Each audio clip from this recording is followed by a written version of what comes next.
Thank you for the listening.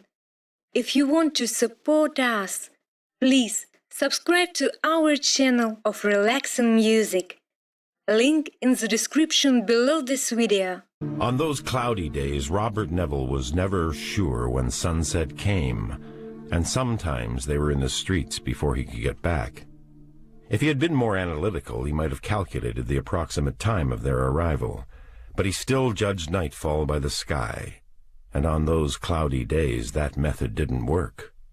That was why he chose to stay near the house on those days.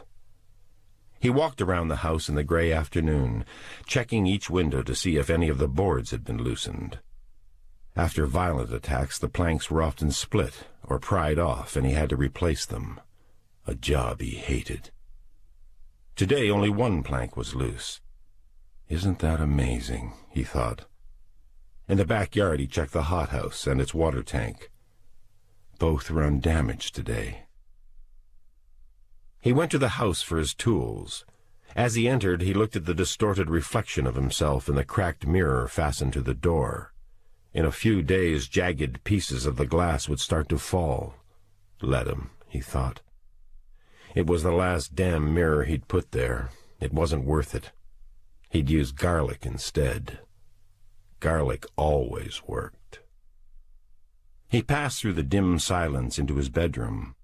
Once the room had been warmly decorated, but that was another time.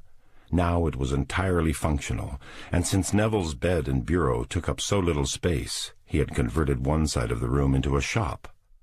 He took a hammer and nails from the bench, returned outside and nailed a plank fast to the shutter. For a while he stood on the front lawn regarding the silent length of Cimarron Street.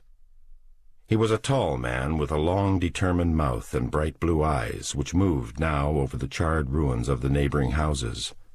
He'd burned them down to prevent them from jumping on his roof from the adjacent ones. He took a long, slow breath and went back to the house, lit another cigarette, and had his mid-morning drink. It was almost noon. Robert Neville was in his hothouse collecting garlic. In the beginning it had made him sick to smell it in such quantity. Now the smell was in his house and clothes, and sometimes he thought it was even in his flesh. When he had enough, he went back to the house and dumped them on the sink. As he flicked the wall switch, the light flickered and then flared into normal brilliance. A disgusted hiss passed his clenched teeth. The generator was at it again. He sat down with an exhausted grunt and began to separate the clothes. He reached over, took an ice pick from the rack, punched holes in each clove, then strung them all together with wire until he had 25 necklaces. When finished, he nailed them outside over the window boarding, taking down the old strings which had lost their potent smell. He went through this twice a week, and, until he found something better, it was his first line of defense. Defense, he often thought. For what? All afternoon he made stakes, lathing them out of thick dowling. These he held against the whirling emery stone until they were sharp as daggers. It was tiring, and no matter how many stakes he made, he never seemed to get ahead. They were gone in no time at all. It was all very depressing, and it made him resolve to find a better method of disposal. But how, when they never gave him a chance to even think? As he lathed, he listened to Beethoven over the loudspeaker. It helped to fill the terrible void of hours. His gaze kept shifting to the clock on the wall. In another hour they'd be at the house again, as soon as the light had gone. After he'd finished, he stepped outside. The sky was darkening. He looked up and down Cimarron Street, the cool breeze ruffling his hair. That's what's wrong with these days. You never knew when they were coming. Oh, well, at least they were better than those damned dust storms. With a shrug, he moved back across the lawn and into the house to prepare his dinner, locking and bolting the door behind him. He stopped, his eyes moving quickly to the clock. 6:25 today. Ben Cortman was shouting, "Come out, Neville!" Robert Neville sat down with a sigh and began to eat. He sat in the living room, reading a physiology text while the music of Schoenberg played loudly over the speakers. Not loudly enough, though. He still heard them outside, their murmuring and their cries, their snarling. And they were all there for the same thing. He wished he had time to soundproof the house. Even after 5 months, it got on his nerves. He never looked at them any more. In the beginning, he'd made a peephole in the front window, but then the women had seen him and started striking vile postures in order to entice him out of the house. He knew he could put plugs in his ears to shut off the sound of them, but that would shut off the music, too, and he didn't want to feel they were forcing him into a shell. He closed his eyes. It was the women who made it so difficult. The women posing like lewd puppets on the possibility that he'd see them and decide to come out. A shudder ran through him. Every night it was the same. He'd think about soundproofing the house, then he'd think about the women. Deep in his body, the heat began. He tried to read, his lips forming each word slowly, but in a moment the book was on his lap. All the knowledge in those books couldn't put out the fire in him. All the words of centuries couldn't end the mindless craving of his flesh. The realization made him sick. It was an insult. All right, it was a natural drive, but there was no outlet anymore. They'd forced celibacy on him. He'd have to live with it.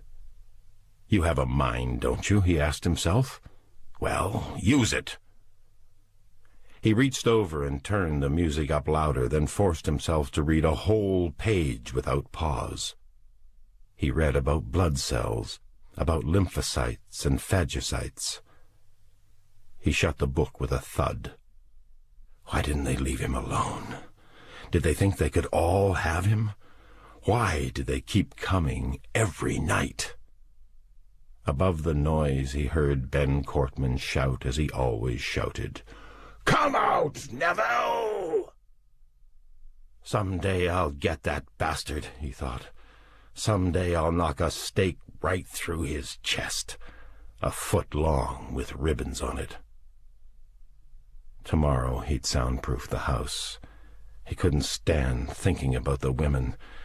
If he didn't hear them, maybe he wouldn't think about them. The music ended. He could hear them even more clearly. He reached for the first new record and put it on the turntable, twisted the volume to its highest point. "The Year of the Plague" by Roger Lya filled his ears.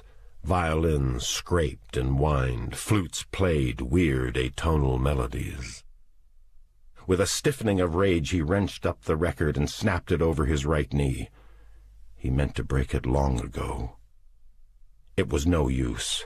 You couldn't beat them at night. He'd go to bed and put the plugs in his ears. It was what he ended up doing every night anyway.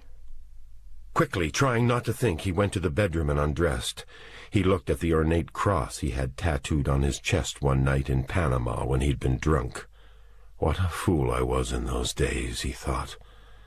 Well, maybe that cross had saved his life. He jammed in his earplugs, and a great silence engulfed him.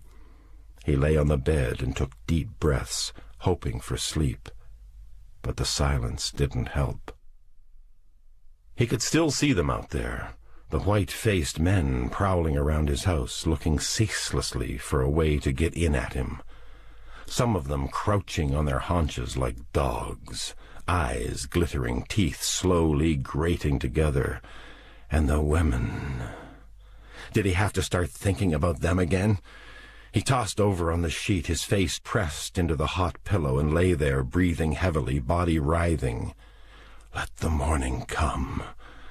Dear God, let the morning come. He dreamed about Virginia, and he cried out in his sleep, his fingers gripping the sheets like frenzied talons. The alarm went off at 5:30, and Robert Neville reached out in the morning gloom and pushed in the stop. After a few moments he got up, walked into the dark living room and opened the peephole. Outside on the lawn, the dark figures stood like silent soldiers on duty. As he watched, he heard them muttering discontentedly. Another night was ended. He went back to the bedroom and dressed. As he was pulling on his shirt, he heard Ben Cortman cry out, "Come out, Neville!" After that, they all went away. Weaker, he knew, than when they had come, unless they had attacked one of their own.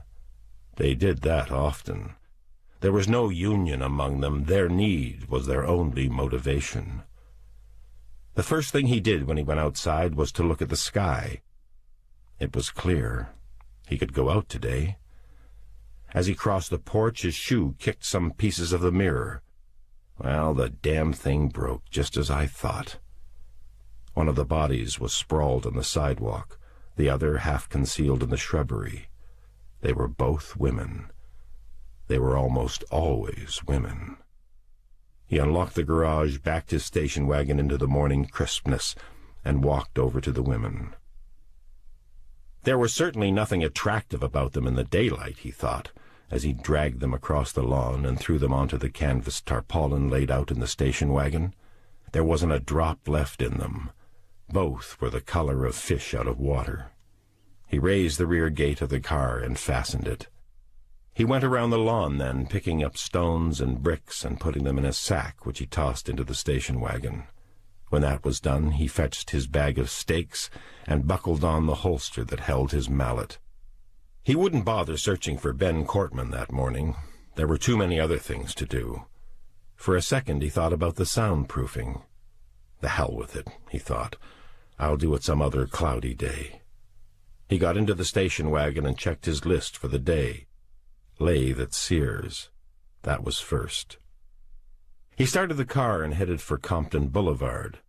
On both sides of him the houses stood silent, and against the curb cars were parked, empty and dead. Robert Neville eyed the fuel gauge. There was still half a tank, but he might as well stop on Western Avenue and fill it.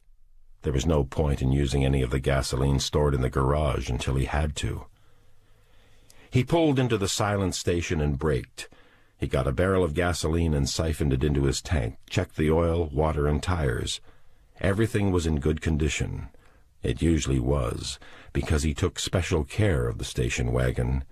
If it ever broke down so that he couldn't get back to the house by sunset. If it ever happened, that was the end. He continued up Compton Boulevard through all the silent streets. There was no one to be seen anywhere, but Robert Neville knew where they were. The fire was always burning.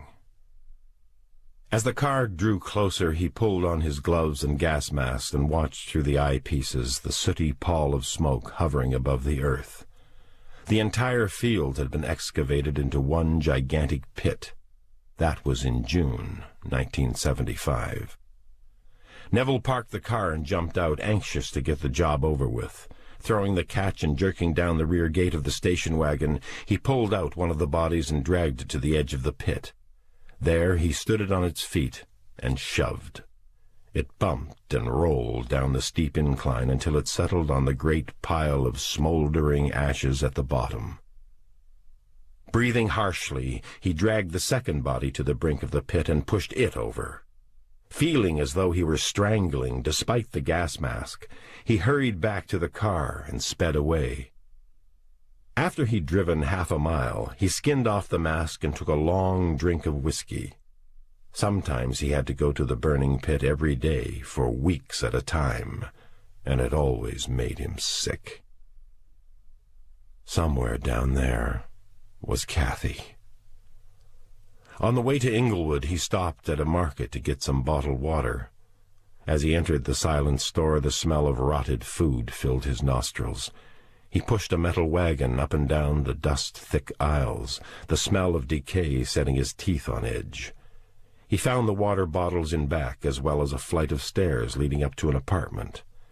After putting the bottles into the wagon, he went up the stairs. The owner might be up there. He might as well get started. There were two of them. Lying on a couch was a woman wearing a red housecoat. Her chest rose and fell slowly as she lay there, eyes closed, hands clasped over her stomach. Robert Neville's hands fumbled on the stake and mallet. It was always hard, especially with women. She made no sound except for a sudden, hoarse intake of breath. He moved to the bedroom, stood staring at the small bed by the window, breath shuddering in his chest. "Why do they always look like Kathy to me?" he thought, drawing out the second stake with shaking hands. Driving away slowly, he tried to forget by wondering why it was that only wooden stakes would work. It seemed fantastic that it had taken him 5 months to start wondering about it, which brought another question to mind. How was it that he always managed to hit the heart? It had to be the heart. His physician, Dr. Bush, had said so. Yet he, Neville, had no anatomical knowledge. It irritated him that he should have gone through this hideous process so long without stopping once to question it. "I should think it over," he thought. "Collect all the questions before I try to answer them. Things should be done the right way, the scientific way." Yeah, he thought. Shades of old Fritz, his father. Neville had loathed his father's logic, its mechanical facility.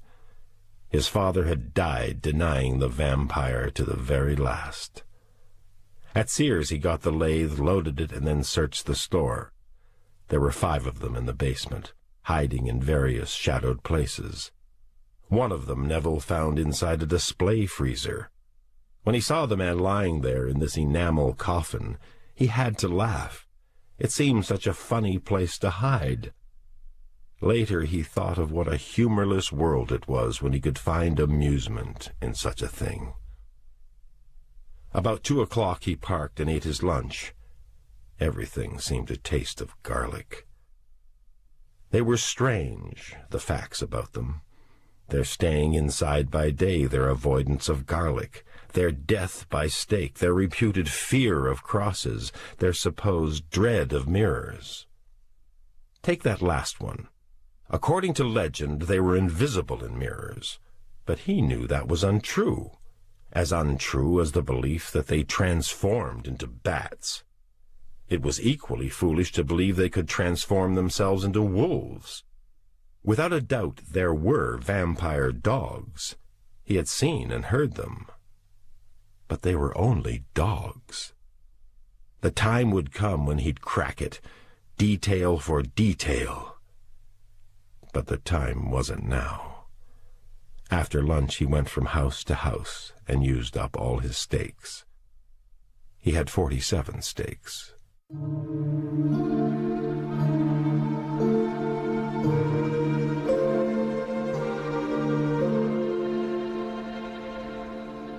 The strength of the vampire is that no one will believe in him.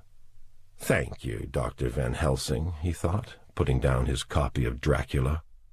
He sat staring moodily at the bookcase, whiskey in hand, a cigarette between his lips. The book was a hodgepodge of superstition and soap opera, but the line was true. No one had believed in them, and how could they fight something they didn't even believe in?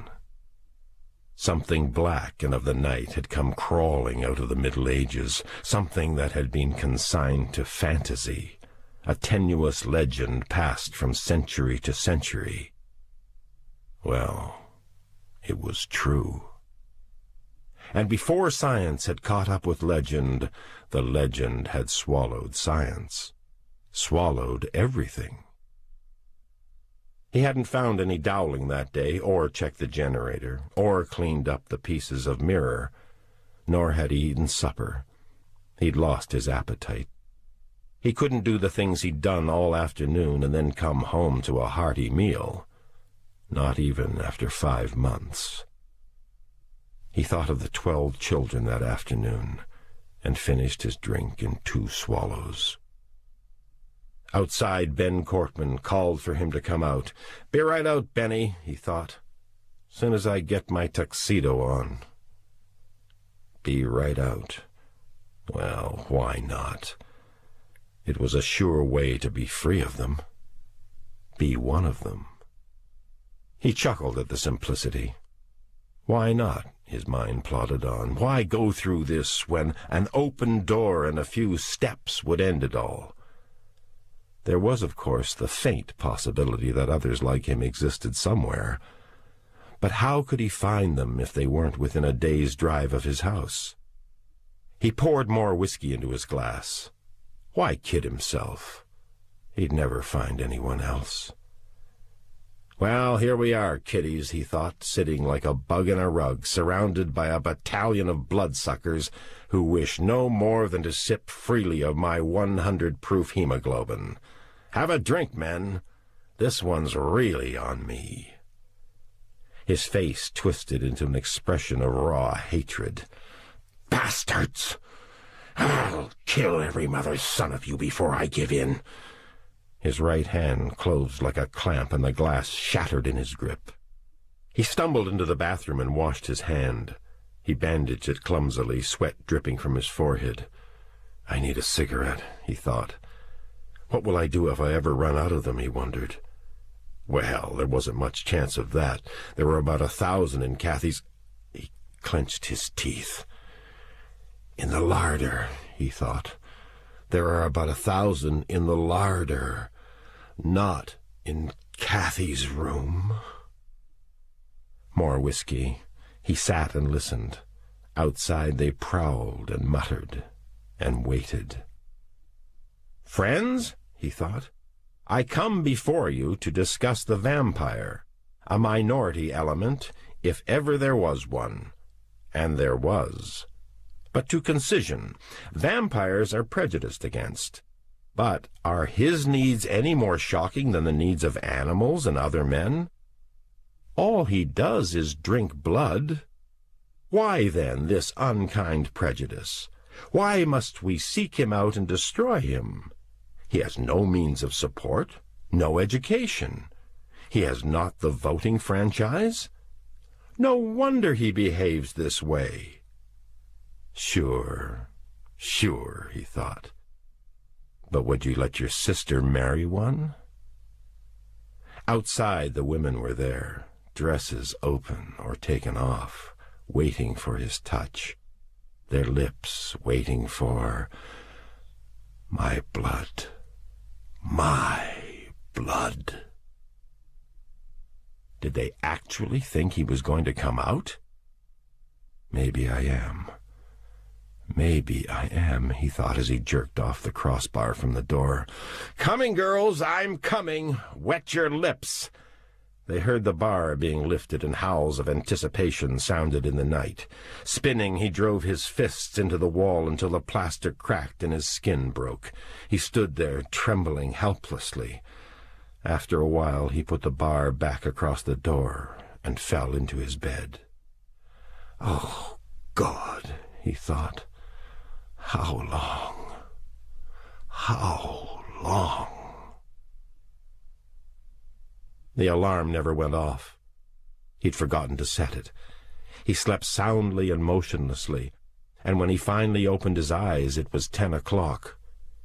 With a disgusted muttering, he struggled out of bed. Instantly his head began throbbing. Fine, he thought. A hangover. That's all I need. In the bathroom mirror, his face was gaunt and very much like the face of a man in his 40s. He walked slowly into the living room and opened the front door. A curse fell from his lips at the sight of the woman crumpled across the sidewalk. The sky, too, was just as gray and dead. Great, he thought, stalking back into the house. Another day stuck in this rat hole. To hell with it, he thought. I'll get drunk again. But the liquor tasted like turpentine, and with a snarl he flung the glass against the wall. He sank down on the couch, shaking his head slowly. It was no use. They'd beaten him. That restless feeling took hold again. It kept building up, and suddenly he knew he had to get out of there. Cloudy day or not, he had to get out of there. He locked the front door, unlocked the garage, and dragged up the thick door on its overhead hinges. He didn't bother putting down the door. "I'll be back soon," he thought. "I'll just go away for a while." He backed the station wagon down the driveway and pressed down hard on the accelerator, one roaring sound in the great stillness. He had raced 6 miles before he knew where he was going. He didn't know he was going to visit Virginia. How long it had been since he had come here? It must have been at least a month.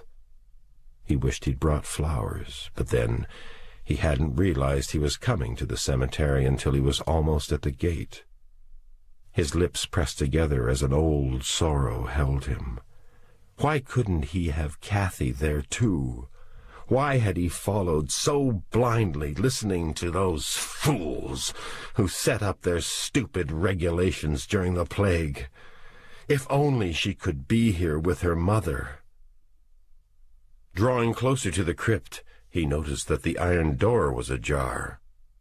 "Oh, no," he thought. "If they've been at her, I'll burn down the city. I swear to God, I'll burn it to the ground if they touch her." He flung open the door, his eyes moving quickly to the sealed casket. It was untouched. As he started in, he saw the man lying in one corner, curled up on the cold floor. With a grunt of rage, Neville dragged him across the floor and threw him violently out onto the grass. He threw out the flowers he'd brought the time before, too, then sat beside the casket, his forehead resting on its side. Silence held him in its cold and gentle hands. If I could die now, he thought, peacefully, gently, without a tremor. If I could be with her, if I could believe I would be with her. A tear fell across his motionless hand.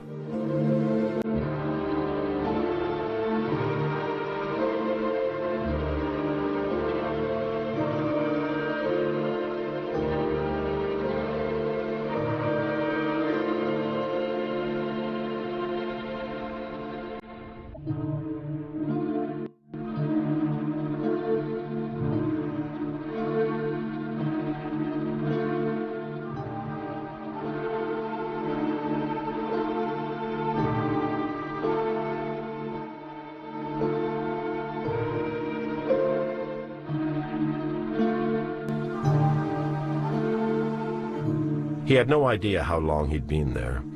After a while, even the deepest sorrow falters. Even despair loses its scalpel edge.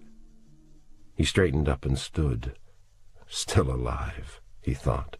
Veins running without point, bones and muscle and tissue still alive with no purpose at all. He turned away with a sigh, closing the door behind him quietly, and almost tripped over the body he'd ejected. He looked incredulously at the man. He was dead. Really dead. But how could that be? Already the man looked and smelled as though he'd been dead for days. His mind began to churn with excitement. Something had killed the vampire, something brutally effective. Of course! Daylight! A bolt of self-accusation struck him. To know for 5 months they remained indoors by day and never once make the connection. He closed his eyes, appalled by his own stupidity. The rays of the sun, the infrared and ultraviolet, it had to be them. But why? His thoughts broke off as he leaped to another conclusion. The sun's rays must have done something to their blood. Was it possible that all things bore relation to the blood? The garlic, the cross, the stake? He had to do a lot of reading, a lot of research. A new desire had seized him. Robert Neville started the car and raced up the street, pulling up before the first house he came to. He ran up the pathway and through the door. He found a woman in the bedroom. Without hesitating, he jerked back the covers and dragged her down the stairs. Her eyes were still closed, but she gasped and tried to writhe out of his grip.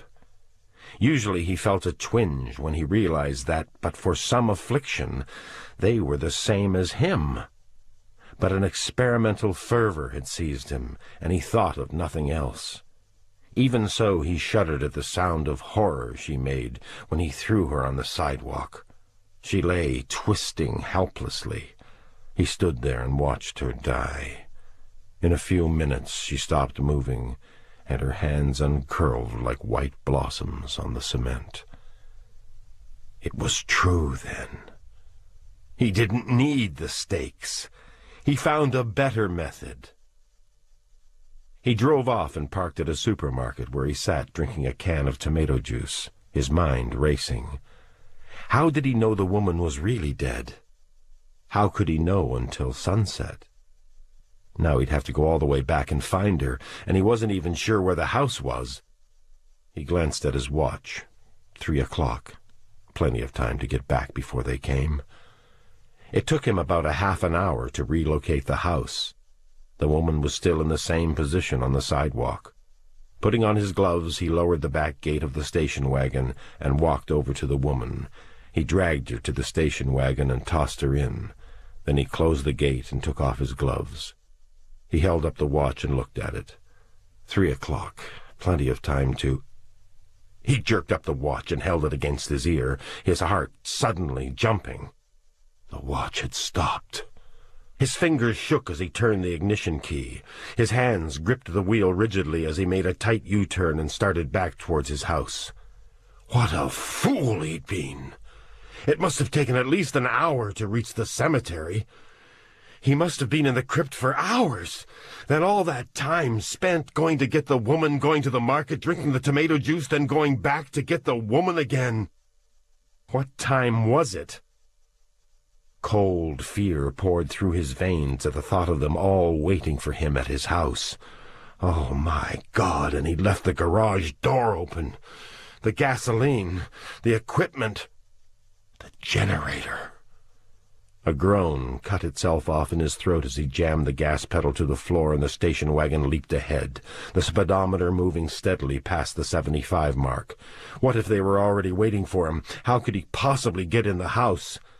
He forced himself to be calm. He mustn't go to pieces now. He had to keep himself in check. He'd get in. Don't worry, you'll get inside, he told himself. But he didn't see how. This is just fine, commented his mind. You go to all that trouble to preserve your existence, and then one day you just don't come back in time. Shut up! His mind snapped back at itself. But he could have killed himself for forgetting to wind his watch the night before. Don't bother killing yourself, his mind reflected. They'll be glad to do it for you. The silent streets flew past, and he kept looking from side to side to see if any of them were appearing in the doorways. It seemed as if it were already getting dark, but that could have been imagination. It couldn't be that late. It couldn't be. He'd just gone hurtling past the corner of Western and Compton when he saw one of them come running out of a building and shout at him. His heart contracted in an icy hand as the man's cry fluttered in the air behind the car. As he turned the corner with a screech of clinging tires, he couldn't hold back the gasp. They were all in front of the house, waiting. A sound of helpless terror filled his throat. He didn't want to die. He might have thought about it, even contemplated it, but he didn't want to die. Not like this. Now he saw them all turn their white faces at the sound of the motor. Some of them came running out of the open garage, and his teeth ground together in impotent fury. What a stupid way to die! Now he saw them running straight towards the station wagon, and suddenly he knew he couldn't stop. He pressed down on the accelerator, and the car went plowing through them, knocking them aside like 10-pins. He felt the car frame jolt as it struck them, their screaming white faces flashing by his window, their cries chilling his blood. He saw in the rear-view mirror that they were all pursuing him. A plan caught hold in his mind, and he slowed down until the speed of the car fell to 20 miles an hour. He looked back and saw them gaining, saw their grayish-white faces approaching, their eyes fastened to his car, to him. He twitched with shock as a snarl sounded nearby, and he saw the crazed face of Ben Cortman beside the car. Instinctively, his foot jammed down on the gas pedal, but his other foot slipped off the clutch, and the car jolted and stalled. As he lunged forward to press the starter button, Ben Cortman clawed in at him, his hands like ice. Again Neville pushed the button, and the motor coughed into life as Ben Cortman's nails raked across his cheek. The pain made his hand jerk into a rigid fist, which he drove into Cortman's face, sending him flailing as the car jolted forward and picked up speed. One of the others caught up and leapt at the rear of the car. For a minute he held on, and Robert Neville could see his ashen face, glaring insanely through the back window.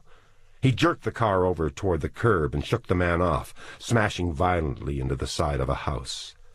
Robert Neville's heart was pounding so heavily now it seemed as if it would drive through his chest. He could feel blood trickling from his cheek, but no pain. Now he spun the station wagon around the corner, turning right, and then along the block to Haas Street. He slowed down a little until they came swarming around the corner like a pack of wolves. Then he pressed down on the accelerator. He'd have to take the chance that they were all following him. Would some of them guess what he was trying? He shoved down on the gas pedal, and the station wagon jumped forward, racing up the block. He wheeled it around the corner, gunned up the short block to Cimarron, and turned right again. His breath caught. There was no one in sight on his lawn. There was still a chance, then. He'd have to let the station wagon go, though. There was no time to put it in the garage. He jerked the car to the curb and shoved the door open. As he raced around the edge of the car, he heard the billowing cry of their approach around the corner. He'd have to take a chance unlocking the garage. If he didn't, they might destroy the generator. They couldn't have had time to do it already. His footsteps pounded up the driveway to the garage. "Neville!" His body jerked back as Cortman came lunging out of the dark shadows of the garage. Cortman's body drove into his and almost knocked him down. He felt the cold, powerful hands clamp on his throat and smelled the fetid breath clouding over his face. The two of them went reeling back towards the sidewalk, and the white-fanged mouth went darting towards Neville's throat. Abruptly he jerked his right fist and felt it drive into Cortman's throat. Up the block the first of them came rushing and screaming around the corner. With a violent movement, Robert Neville grabbed Cortman by his long, greasy hair and sent him hurtling down the driveway until he rammed head-on into the side of the station wagon. Neville's eyes flashed up the street. No time for the garage. He dashed around the corner of the house and up to the porch. He skidded to a halt. "Oh, God! The keys!" With a terrified intake of breath, he spun and rushed back to the car. Cortman started up with a throaty snarl, but Neville drove his knee into the white face and knocked him back onto the sidewalk. Then he lunged into the car and jerked the keychain away from the ignition slot. As he scuttled back out of the car, one of them came leaping at him. He shrank back onto the car seat, and the man tripped over his legs and went sprawling heavily onto the sidewalk. Robert Neville pushed himself out, dashed across the lawn, then leaped onto the porch. He had to stop to find the right key, and another man came leaping up the porch steps. Neville was slammed against the house by the impact, and the hot, blood-thick breath was on him again, the bared mouth lunging at his throat. He drove his knee into the man's groin and then shoved the doubled-over man into yet another one rushing across the lawn. Neville dived for the door, unlocked it, slipped inside, and turned. As he slammed the door shut, an arm shot through the opening. He forced the door against it with all his strength until he heard the bones snap. Then he opened the door a little, shoved the broken arm out, and slammed the door. With trembling hands, he dropped the bar into place. Slowly he sank to the floor and lay there in the darkness, his legs and arms like dead limbs on the floor. Outside they howled and pummeled the door, shouting his name in a paroxysm of demented fury. They grabbed up bricks and rocks and hurled them against the house, and they screamed and cursed at him. He lay there listening to the thud of rocks and bricks against the house listening to their howling. After a while he struggled up to the bar. Half the whiskey he poured splashed onto the rug. He swallowed the contents of the glass and stood there shivering, holding onto the bar to support his wobbling legs. His breath slowed down. His chest stopped shuddering.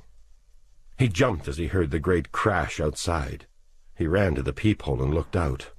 A burst of rage filled him as he saw the station wagon on its side and saw them smashing in the windshield with bricks and stones, tearing open the hood and smashing the engine with their frenzied blows. Fury poured through him like a current of hot acid. Turning suddenly, he moved to the lamp and tried to light it. It didn't work. With a snarl, he turned and ran to the kitchen. The refrigerator was out. He ran from one dark room to another. The freezer was off. All the food would spoil. His house was a dead house. His rage-palsied hands ripped out the clothes from the bureau drawer until they closed on the loaded pistols. Racing through the dark living room, he knocked up the bar across the door and sent it clattering to the floor. Outside, they howled as they heard him opening the door. "I'm coming out, you bastards!" screamed his mind. He jerked open the door and shot the first one in the face. The man went spinning back off the porch, and two women came at him, their white arms spread to enfold him. He watched their bodies jerk as the bullet struck them, and shoved them both aside, firing his guns into their midst. He kept firing the pistols until they were both empty. Then he stood on the porch, clubbing them with insane blows, losing his mind almost completely when the same ones he'd shot came rushing at him again. And when they tore the guns from his hands, he used his fists and elbows and butted with his head. It wasn't until the flaring pain of having his shoulder slashed open that he realized what he was doing and how hopeless it was. Knocking aside two women, he backed towards the door. A man's arm locked around his neck. He lurched forward, bending at the waist, and toppled the man over his head into the others. He jumped back into the doorway, gripped both sides of the frame, and kicked out, sending them crashing down the porch steps. Before they could get at him again, he slammed the door in their faces and dropped the heavy bar into its slots. Robert Neville stood in the cold blackness of his house, listening to the vampires scream. He stood against the wall, clubbing slowly at the plaster, tears streaming down his cheeks. Everything was gone. Everything. "Virginia," he sobbed. "Virginia. Virginia."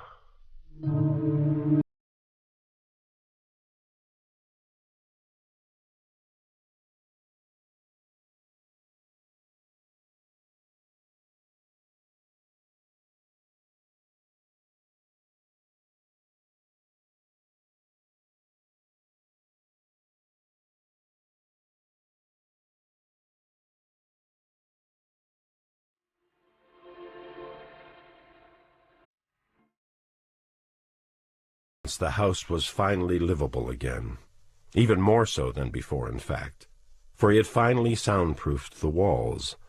Now they could scream and howl all they wanted, and he didn't have to listen to them. He especially liked not having to listen to Ben Cortman anymore. It had all taken time and work.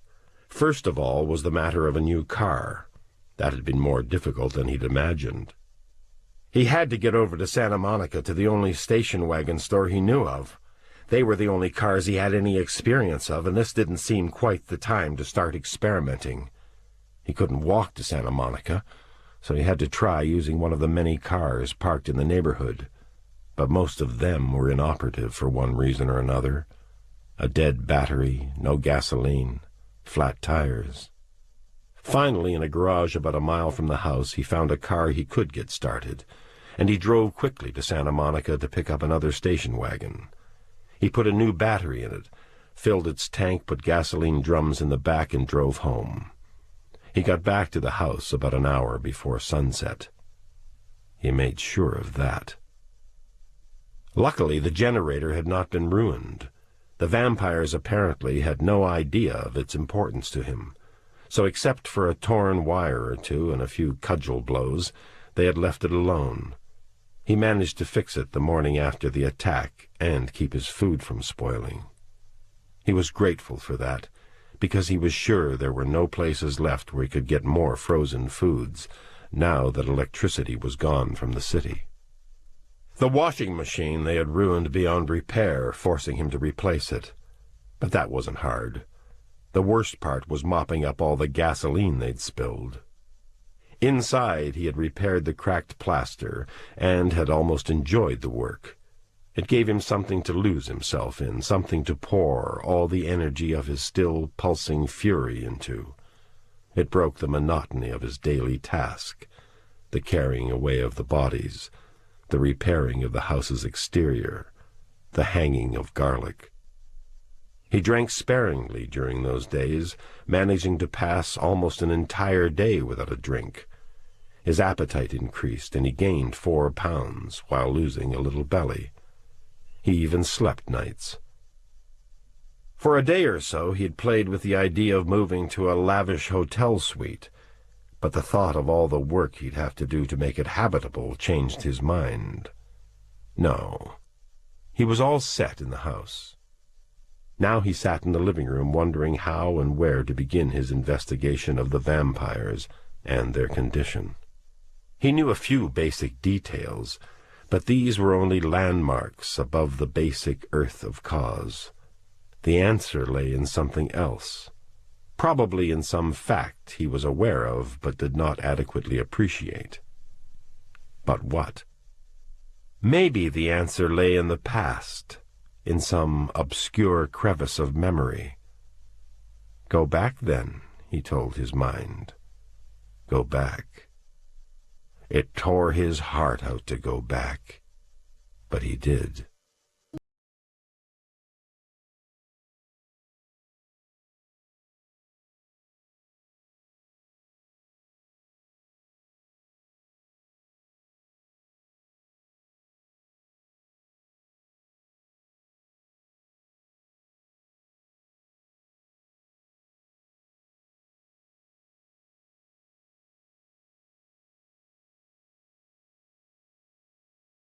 Been another dust storm during the night.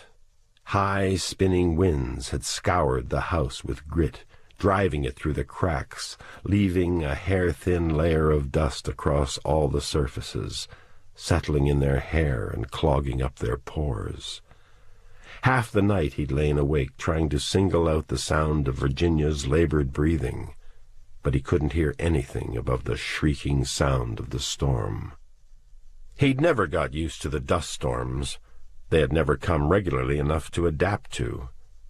Whenever they came, he spent a restless night and went to the plant the next day with jaded mind and body. Now there was Virginia to worry about, too. She was lying on her back and staring at the ceiling. "What's the matter?" he mumbled. She didn't answer. "Honey?" Her eyes moved slowly to him. "Nothing," she said. "Go to sleep." "How do you feel?" "The same." "Well," he said, turning on his side, eyes already closed. The alarm went off at 6:30. Usually Virginia pushed in the stop, but when she failed to, he reached over and did it himself. She was still on her back, staring. "What is it?" he asked worriedly. "I don't know," she said. "I just can't sleep." "You look pale," he said. "I know. I look like a ghost." "Don't get up," he said. "I'm not going to pamper myself," she said. "Go ahead. Get dressed. I'll be all right." Before getting dressed, he checked Kathy's room. She was still asleep, her small blonde head motionless on the pillow. He ran a finger across the top of the tent he'd erected over her bed and drew it away, gray with dust. "I wish these damn storms would end," he said as he entered the kitchen. He stopped talking. Usually Virginia was at the stove turning eggs or French toast. Today she was sitting at the table. "Sweetheart, if you don't feel well, go back to bed. I can fix my own breakfast," he told her. "I'm sorry. I was just resting," she said slowly. "Stay there. I'm not helpless." "I'd like to know what this is going around. Half the people in the block have it," she said. "Maybe it's some kind of virus." She shook her head. "I don't know." "Between the storms and the mosquitoes and everyone being sick, life is rapidly becoming a pain," he said. He sat down across from her. "You'll call up Dr. Bush today?" he asked. "I will." She waved one hand weakly in front of her face. "What is it?" he asked. "A mosquito," she said with a grimace. "We're entering the age of the insect," he said. "It's not good. They carry diseases," she said. "I hope to hell we're not breeding a race of superbugs," he said. "You remember that strain of giant grasshoppers they found in Colorado? Maybe the insects are mutating, jumping over several evolutionary steps, developing along lines they might not have followed at all if it weren't for—" "The bombings," she said. "Maybe. Well, they're causing the dust storms. They're probably causing a lot of things." She sighed wearily. "And they say we won the war." "Nobody won it," he said. "The mosquitoes won it." "I guess they did," he said. "Is there a newspaper?" she asked. "In the living room." "Anything new in it?" "No, same old stuff. It's all over the country. They haven't been able to find the germ yet." She bit her lower lip. "Nobody knows what it is?" "Everybody's got an idea, from germ warfare on down." "Do you think that's it?" "The war's over," he said. "Bob," she said suddenly, "do you think you should go to work?" He smiled helplessly. "What else can I do? We have to eat." He reached across the table and felt how cold her hand was. "Honey, it'll be all right," he said. "Do you think I should send Kathy to school?" "Unless the health authorities say schools have to close, I don't see why we should keep her home. She's not sick. Now you stay in the house today and in bed." "I will," she said. He patted her hand. Outside, the car horn sounded. "Goodbye," he said, kissing her on the cheek. "Goodbye," she said. "Be careful." He moved across the lawn, gritting his teeth at the residue of dust in the air. He could smell it as he walked. "Morning," he said, getting into the car and pulling the door shut behind him. "Good morning," said Ben Cortman.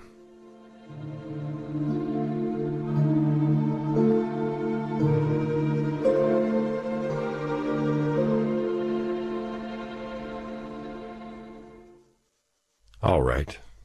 What now? Thinking of the past had revealed nothing, only talk of insect carriers and virus, and they weren't the causes, he was sure of it. The past had brought something else, though. Pain at remembering. Every recalled word had been like a knife blade twisting in him. Old wounds had been reopened with every thought of her. He'd finally had to stop, eyes closed, fists clenched, trying desperately to accept the present on its own terms and not yearn with his very flesh for the past. But only enough drinks to stultify introspection had managed to drive away the sorrow of remembrance. He focused his eyes. "All right, damn it," he told himself. "Do something."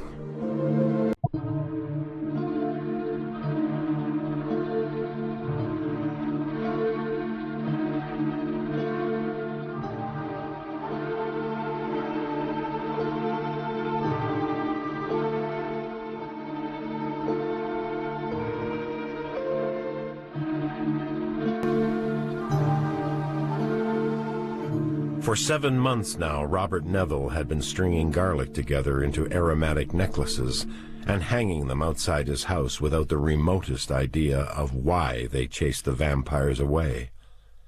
It was time to find out why. He looked at the text. The characteristic odor and flavor of garlic are due to an essential oil amounting to about 0.2% of the weight, which consists mainly of allyl sulfide and allyl isothiocyanate. Maybe the answer was there. The book continued.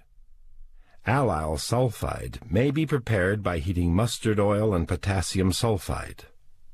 He thudded down into the living room chair, a disgusted breath shuddering his long frame. And where the hell do I get mustard oil and potassium sulfide? He asked himself. And the equipment to prepare them. That's great, he railed. The first step and you fall flat on your face. He pushed himself up disgustedly and headed for the bar, but halfway through pouring a drink he slammed down the bottle. No, by God, he had no intention of going on like a blind man, plodding down a path of brainless existence until old age or accident took him. Either he found the answer, or he ditched the whole mess, life included. He checked his watch. 10:20 a.m., still time. He checked the telephone directory. There was a place that might be of use to him in Inglewood. 4 hours later, and he had the allyl sulfide inside a hypodermic syringe, and in himself the first sense of real accomplishment since his forced isolation began. A little excited, he ran to his car and drove out past the area he'd cleared out and marked with chalk. He knew it was more than possible that some vampires might have wandered into the cleared area and were hiding there again, but he had no time for searching. Parking his car, he went into a house and walked into the bedroom. A young woman lay there, a coating of blood on her mouth. Flipping her over, Neville pulled up her skirt and injected the allyl sulfide into her soft, fleshy buttock, then turned her over and stepped back. For half an hour he stood there watching her. Nothing happened. This doesn't make sense, his mind argued. I hang garlic around the house and the vampires stay away, and the characteristic of garlic is the oil I've injected in her. He flung down the syringe and, trembling with rage, went home again. The cross. He held one in his hand, gold and shiny. This, too, kept the vampires away. Why? There was only one way to find out. He took the woman from her bed, pretending not to notice the question posed in his mind. Why do you always experiment on women? He didn't care to admit the inference had any validity. She just happened to be the first one he'd come across. What about the man in the living room? For God's sake, he flared, I'm not going to rape the woman. Once he might have termed this conscience. Now it was only an annoyance. Morality, after all, had fallen with society. Nevertheless, he wouldn't let himself pass the afternoon near her. After binding her to a chair, he secluded himself in the garage. She was wearing a torn black dress, and too much was visible as she breathed. At last, mercifully, night came. He locked the garage, went back to the house, and sat on the couch across from the woman. From the ceiling, right before her face, hung the cross. At 6:30 her eyes opened, like the eyes of a sleeper who has a definite job to do upon wakening. When she saw the cross, she jerked her eyes from it with a sudden, rattling gasp. "Why are you so afraid of it?" he asked. Her eyes suddenly on him made him shudder. The way they glowed, the way her tongue licked across her red lips, as if it were a separate life in her mouth. A guttural rumbling filled her throat like the sound of a dog defending its bone. The cross! Why are you afraid of it? She strained against her bonds, her hands raking across the sides of her chair, her eyes burning into him. The cross! Look at it! He yelled. A sound of terror-stricken whining came from her. Her eyes moved wildly around the room, great white eyes with pupils like specks of soot.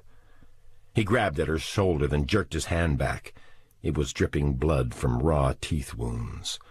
He lashed out, smashing her cheek and snapping her head to the side. 10 minutes later, he threw her body out the front door and slammed it again in their faces. Faintly, he heard through the soundproofing the sound of them fighting like jackals for the spoils. Later, he went to the bathroom and poured alcohol into the teeth gouges, enjoying fiercely the burning pain in his flesh. Neville bent over and picked up a little soil in his right hand. He ran it between his fingers, crumbling the dark lumps into grit. How many of them, he wondered, slept in the soil as the story went? He shook his head. Precious few. Where did the legend fit in, then? He closed his eyes, let the dirt filter down slowly from his hand. Was there any answer? If only he could remember whether those who slept in soil were the ones who had returned from death. He might have theorized then. But he couldn't remember. Another unanswerable question, then. Add it to the question that had occurred to him the night before. What would a Muslim vampire do if faced with a cross? The barking sound of his laugh in the silent morning air startled him. Good God, he thought. It's been so long since I've laughed I've forgotten how. It sounded like the cough of a sick hound. Well, that's what I am, after all, isn't it? He decided. A very sick dog.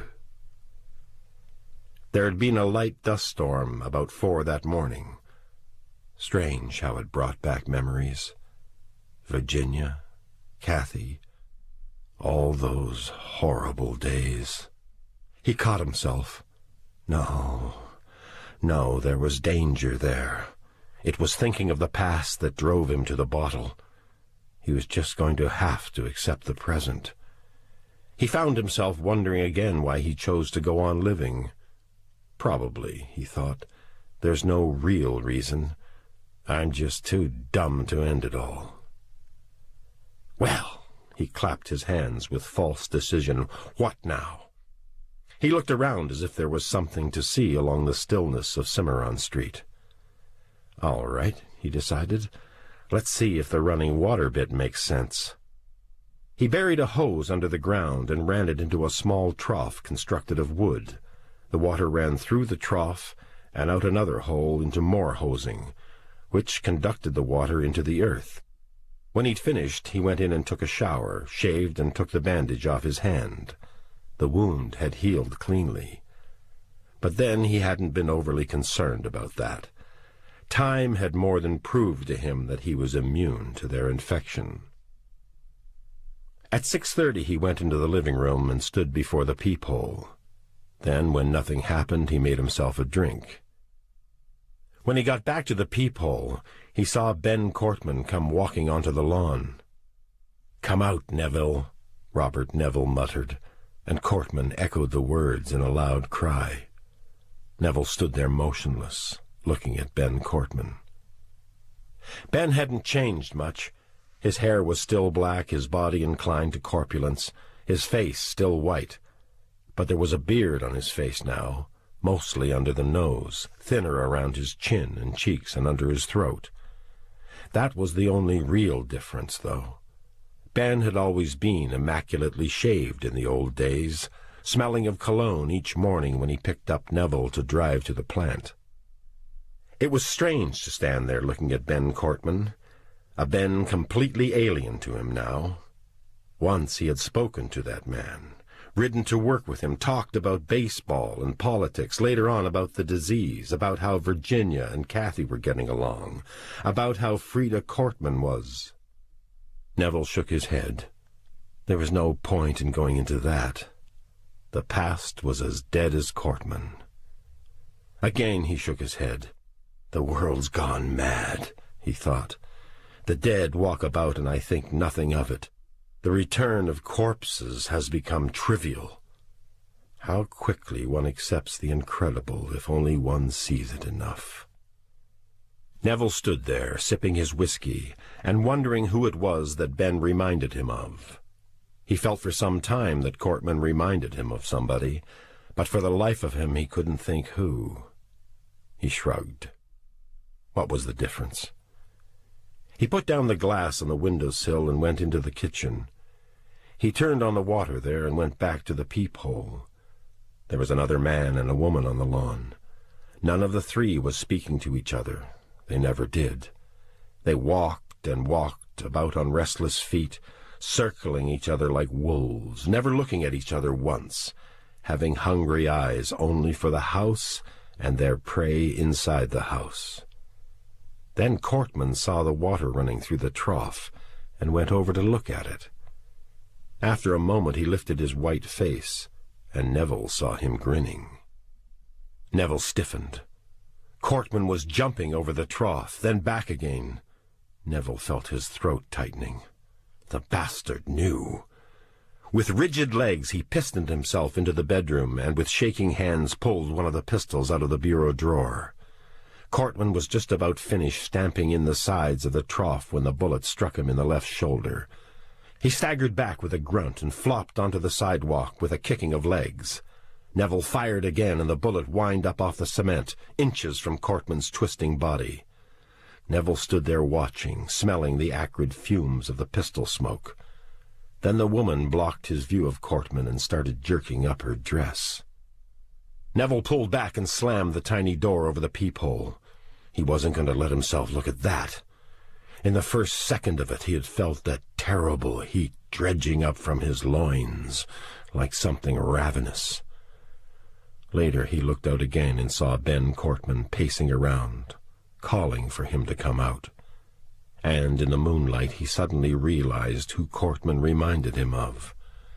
The idea made his chest shudder with suppressed laughter, and he turned away as the shaking reached his shoulders. Oliver Hardy! Cortman was almost a dead ringer for the roly-poly comedian. A little less plump, that was all. Even the mustache was there now. Oliver Hardy flopping on his back under the driving impact of bullets. Oliver Hardy always coming back for more, no matter what happened. Ripped by bullets, punctured by knives, flattened by cars, smashed under collapsing chimneys and boats, submerged in water, flung through pipes, and always returning, patient and bruised. That was who Ben Cortman was, a hideously malignant Oliver Hardy, buffeted and long-suffering. My God, it was hilarious. He couldn't stop laughing because it was more than laughter. It was release. Tears flooded down his cheeks. The glass in his hand shook so badly the liquor spilled all over him and made him laugh harder. Then the glass fell, thumping on the rug, as his body jerked with spasms of uncontrollable amusement, and the room was filled with his gasping, nerve-shattered laughter. Later he cried. He thought he'd found the answer. It was a matter of losing the blood they lived by. It was hemorrhage. He drove it into the stomach, into the shoulder, into the neck with a single mallet blow, into the legs and the arms, and always the same result, the blood pulsing out, slick and crimson over the white flesh. But then he found the woman in the small green and white house, and when he drove in the stake, the dissolution was so sudden it made him lurch away and lose his breakfast.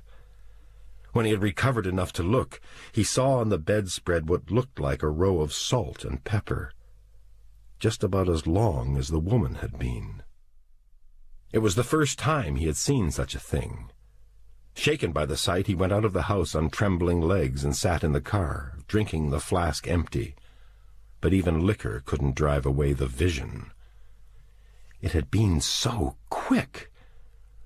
With the sound of the mallet blow still in his ears, she had dissolved before his eyes.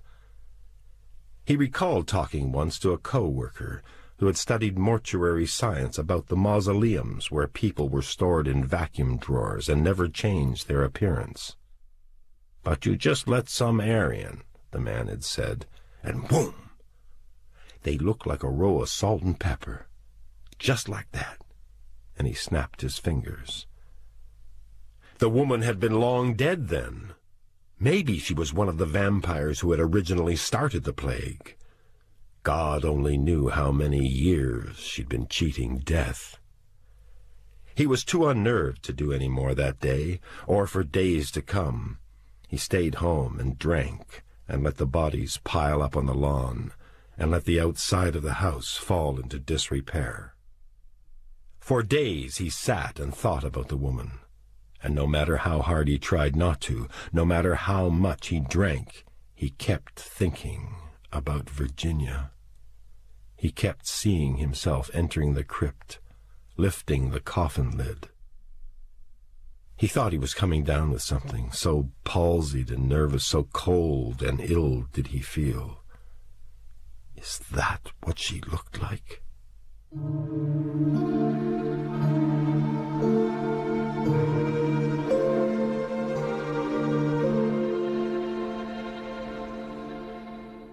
Morning.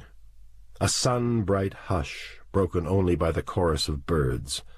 A cloud of silent heat was suspended over everything on Cimarron Street. Virginia Neville's heart had stopped. He sat beside her on the bed, looking down at her white face. His body was immobile, an insensible block of flesh and bone. His eyes did not blink, and the movement of his breathing was so slight it seemed to have stopped altogether. Something had happened to his brain. In the second he had felt no heartbeat beneath his fingers. The core of his brain seemed to have petrified until his head felt like stone. Then slowly, as though he were discovering some objective phenomenon, he found his body trembling, his body shuddered without end, one mass of nerve bereft of will. For more than an hour he sat in this palsied state, eyes fastened dumbly on her face. "It's a dream," he argued vainly. It was as if a voice spoke the words aloud in his head.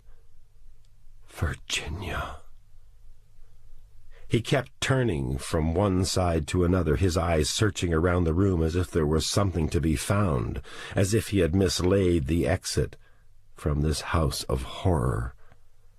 In his mind he saw a scene enacted once again. The great fire, crackling, roaring yellow, sending dense, grease-thick clouds into the sky. Kathy's tiny body in his arms. The man coming up and snatching her away as if he were taking a bundle of rags. The man lunging into the dark mist, carrying his baby. Him standing there while pile-driver blows of horror drove him down with their impact. Then suddenly he darted forward with a berserk scream. "Kathy!"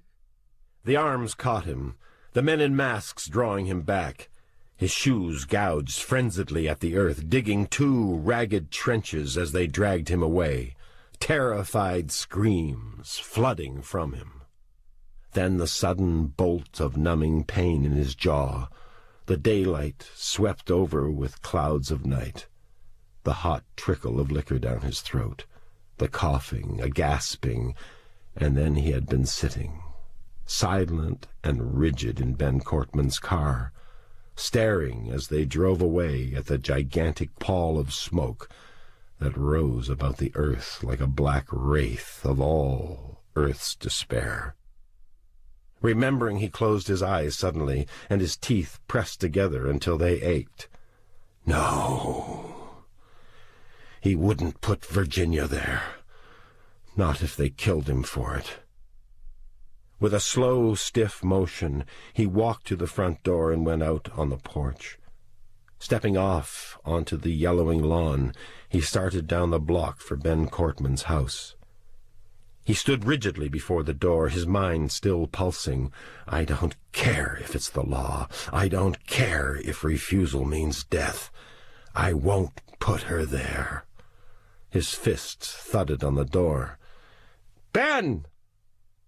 Silence in the house of Ben Cortland. Ben! Damn him! Where was he?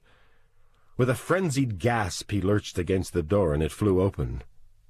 It had been unlocked. He walked into the silent living room. "Ben?" he said loudly. "Ben! I need your car!" They were in the bedroom, silent and still in their daytime comas, lying apart on the twin beds. He stood there for a moment, looking down at them. There were some wounds on Frida's white neck that had crusted over with dried blood. There was no wound on Ben's throat. And he heard a voice in his mind that said, "If only I'd wake up." He shook his head. No, there was no waking up from this. He found the car keys on the bureau and picked them up. He turned away and left the silent house behind. He parked in the driveway before his garage and turned off the motor. The house was cool and silent. His shoes scuffed quietly over the rug, then clicked on the floorboards in the hall. He stood motionless in the doorway, looking at her. She still lay on her back, arms at her sides, the white fingers slightly curled. She looked as if she were sleeping. He turned away and went back into the living room. What was he going to do? Choices seemed pointless now. What did it matter what he did? Life would be equally purposeless, no matter what his decision was. Why did I get the car, then? He wondered. I can't burn her, he thought. I won't. But what else was there? Funeral parlors were closed. Everyone, without exception, had to be transported to the fires immediately upon death. Only flames could destroy the bacteria that caused the plague. No. If there was anything left in the world, it was his vow that she would not be burned in the fire. An hour passed before he finally reached a decision. Then he went and got her needle and thread. He kept sewing until only her face showed. Then, fingers trembling, he sewed the blanket together over her mouth, over her nose, her eyes. For a long minute he stood there breathing hoarsely. Then he bent over and worked his arms under her inert form. "Come on, baby," he whispered. The words seemed to loosen everything. He felt himself shaking, felt the tears running slowly down his cheeks. He put her in the back seat and got in the car. He took a deep breath and reached for the starter button. He drew back. Getting out of the car again, he went into the garage and got the shovel. He twitched as he came out, seeing the man across the street approaching slowly. He put the shovel in the back and got in the car. "Wait!" The man's shout was hoarse. Robert Neville sat there silently as the man came shuffling up. "Could you let me bring my mother, too?" the man asked stiffly. Neville's brain wouldn't function. He thought he was going to cry again, but he caught himself. "I'm not going there," he said. The man looked at him blankly. "But I'm not going to the fire, I said," Neville blurted, and jerked the gear shift into reverse. "Please," begged the man. "I'm not going there," Neville shouted. "But it's the law," the man shouted back, suddenly furious. The car raced back quickly into the street. As he sped away, he saw the man standing at the curb, watching him leave. "Fool," his mind grated. "Do you think I'm going to throw my wife into a fire?" The streets were deserted. As he drove, he looked at the huge lot on the right side of the car. He couldn't use any of the cemeteries. They were locked and watched. Men had been shot trying to bury their loved ones. He turned right into a quiet street that ended in the lot. No one saw him carry her from the car or into the high weeded lot. No one saw him put her down on an open patch of ground. Slowly he dug, pushing the shovel into the soft earth. Sweat ran in many lines down his cheeks as he dug, and the earth swam dizzily before his eyes. At last the hole was finished. This was the part he dreaded. Gently, as carefully as he could, he lowered her into the shallow grave, making sure that her head did not bump. He straightened up and looked down at her still body sewn up in the blanket. For the last time, he thought. 11 wonderful years, ending in a filled-in trench. The world shimmered through endless, distorting tears, while he pressed back the hot earth, patting it around her still body with nerveless fingers. He lay on his bed, half drunk and staring at the black ceiling. His unkempt hair rustled on the pillow as he looked towards the clock. 2 a.m. 2 days since he'd buried her.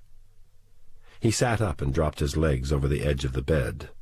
A cold breeze was rattling the window blinds. He stared at the blackness. What's left? He asked himself. What's left, anyway? Wearily he stood up and stumbled into the bathroom. He threw water into his face and fumbled for a towel. He stood suddenly rigid in the cold blackness. Someone was turning the knob on the front door. He felt a chill move up the back of his neck and his scalp began prickling. "It's Ben," he heard his mind offering. "He's come for the car keys." A fist thudded against the door, strengthless, as if it had fallen against the wood. He moved into the living room, his heartbeat thudding heavily. His hand recoiled from the doorknob as it turned under his fingers. With one step he backed into the wall and stood there, breathing harshly, his widened eyes staring. Someone was mumbling on the porch, muttering words he couldn't hear. He braced himself, then with a lunge he jerked open the door and let the moonlight in. He couldn't even scream. He just stood, rooted to the spot, staring dumbly at Virginia. "Robert," she said.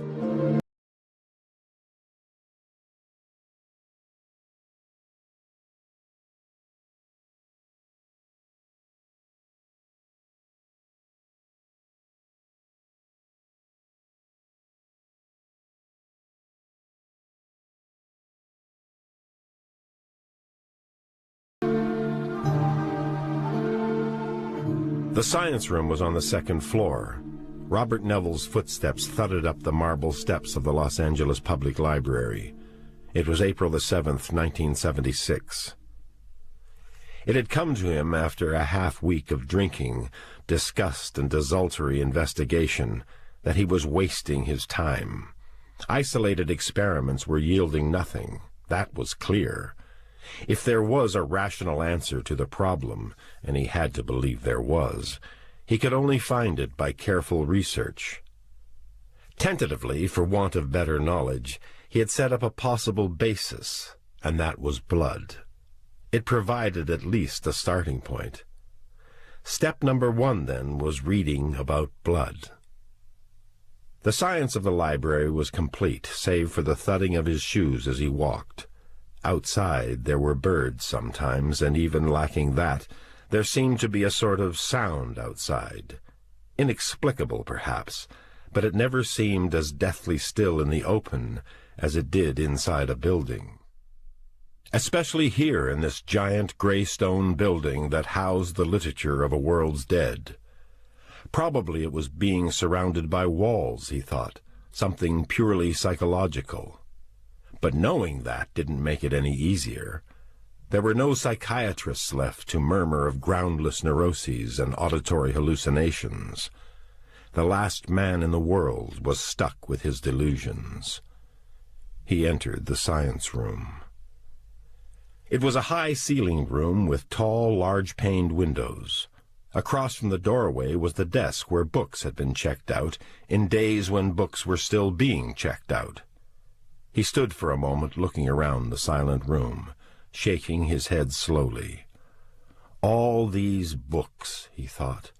the residue of a planet's intellect, the scrapings of futile minds, the potpourri of artifacts, the leftovers that had no power to save men from perishing. His shoes clicked across the dark tiles as he walked to the beginning of the shelves on his left. His eyes moved to the cards between shelf sections. Astronomy, he read. Books about the heavens. He moved by them. It was not the heavens he was concerned about. Man's lust for the stars had died with the others. He passed them by and entered the main reading section of the science room. Morning sunlight filtered through the dusty windows, and he saw motes floating gently on the current of its beams. He looked down the row of long wooden tables with chairs lined up before them. Someone had put them in place very neatly. The day the library was shut down, he thought, some maiden librarian had moved down the room, pushing each chair against its table, carefully, with a plodding precision that was the cachet of herself. He thought about that visionary lady. To die, he thought, never knowing the fierce joy and attendant comfort of a loved one's embrace. To sink into that hideous coma, to sink into death, and perhaps return to sterile, awful wanderings, all without knowing what it was to love and be loved. That was a tragedy more terrible than becoming a vampire. He shook his head. "All right, that's enough," he told himself. "You haven't got the time for maudlin reveries." He bypassed books until he came to medicine. That was what he wanted. He looked through the titles, books on hygiene, on anatomy, on physiology, farther down on bacteriology. He pulled out 5 books on general physiology and several works on blood. These he stacked on one of the dust-surfaced tables. Should he get any of the books on bacteriology? He stood a minute, looking indecisively. Finally he shrugged. Well, what's the difference, he thought. They can't do any harm. He pulled out several of them at random and added them to the pile. He now had 9 books on the table. That was enough for a start. He expected he'd be coming back. As he left the science room, he looked up at the clock over the door. The red hands had stopped at 4:27. He wondered what day they had stopped. As he descended the stairs with his armful of books, he wondered at just what moment the clock had stopped. Had it been morning or night? Was it raining or shining? Was anyone there when it stopped? He twisted his shoulders irritably. For God's sake, what's the difference? He asked himself. He was getting disgusted at this increasing nostalgic preoccupation with the past. It was a weakness, he knew, a weakness he could scarcely afford if he intended to go on. And yet he kept discovering himself drifting into extensive meditation on aspects of the past. It was almost more than he could control, and it was making him furious with himself. He couldn't get the huge front doors open from the inside either. They were too well locked. He had to go out through the broken window again, first dropping the books to the sidewalk one at a time, then himself. He took his books to the car and got in. As he started the car, he saw that he was parked along a red-painted curb facing in the wrong direction on a one-way street. "Policeman!" he found himself calling. "Oh, policeman!" He laughed for a mile without stopping, wondering just what was so funny about it. He put down the book. He'd been reading again about the lymphatic system. He vaguely remembered reading about it months before, during the time he now called his frenzied period. But what he'd read had made no impression on him then, because he had nothing to apply it to. There seemed to be something now. The thin walls of the blood capillaries permitted blood plasma to escape into the tissue spaces along with the red and colorless cells. These escaped materials eventually returned to the blood system through the lymphatic vessels, carried back by the thin fluid called lymph. During this return flow, the lymph trickled through the lymph nodes, which interrupted the flow and filtered out the solid particles of body waste, thus preventing them from entering the blood system. Now, there were two things that activated the lymphatic system: breathing, which caused the diaphragm to compress the abdominal contents, thus forcing blood and lymph up against gravity, and physical movement, which caused skeletal muscles to compress lymph vessels, thus moving the lymph. An intricate valve system prevented any backing up of the flow. But the vampires didn't breathe. Not the dead ones, anyway. That meant roughly that half of their lymph flow was cut off. This meant, further, that a considerable amount of waste products would be left in the vampire's system.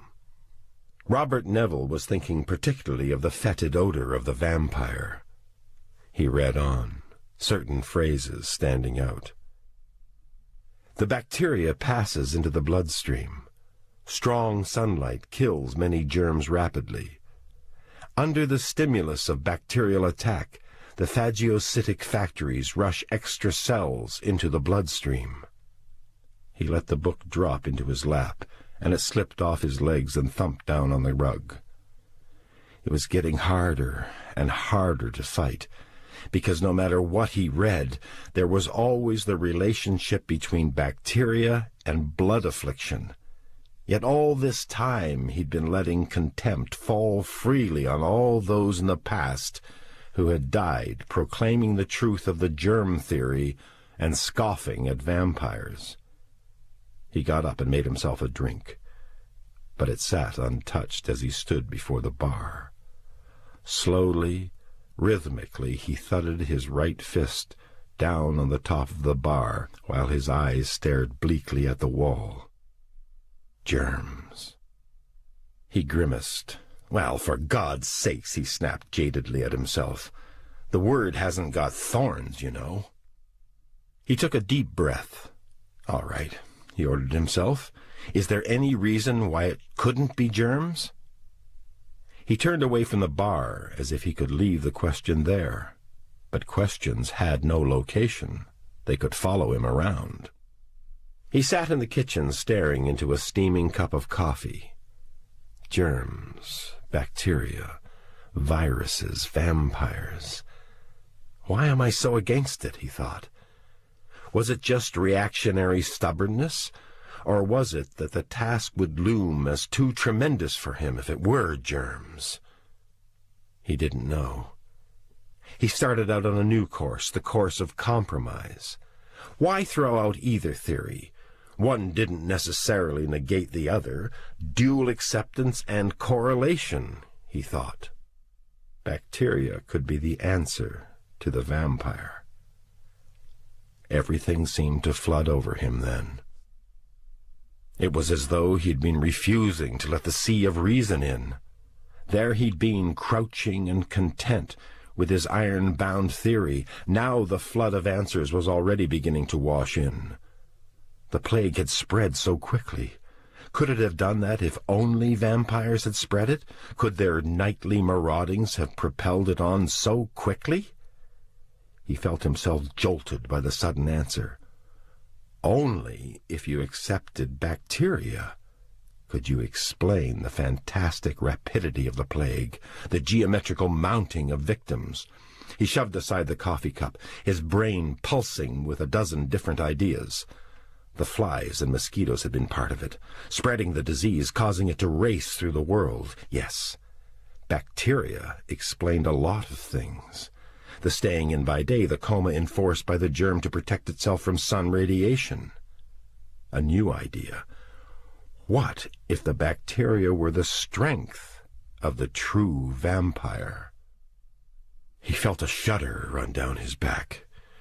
Was it possible that the same germ that killed the living provided the energy for the dead? He had to know. He jumped up and almost ran out of the house. Then at the last moment he jerked back from the door with a nervous laugh. God's sake, he thought. I'm going out of my mind. It was night-time. He grinned and walked restlessly around the living room. Could it explain the other things? The stake? His mind fell over itself trying to fit that into the framework of bacterial causation. Come on, he shouted impatiently in his mind. But all he could think of was hemorrhage, and that didn't explain that woman. And it wasn't the heart. He skipped it, afraid that his newfound theory would start to collapse before he'd established it. The cross, then. No, bacteria couldn't explain that. The soil, no, that was no help. Running water, the mirror, garlic. He felt himself trembling without control, and he wanted to cry out loudly to stop the runaway horse of his brain. He had to find something. God damn it, he raged in his mind. I won't let it go. He made himself sit down. Trembling and rigid, he sat there and blanked his mind until calm took over. Good Lord, he thought finally. What's the matter with me? I get an idea, and when it doesn't explain everything in the first minute, I panic.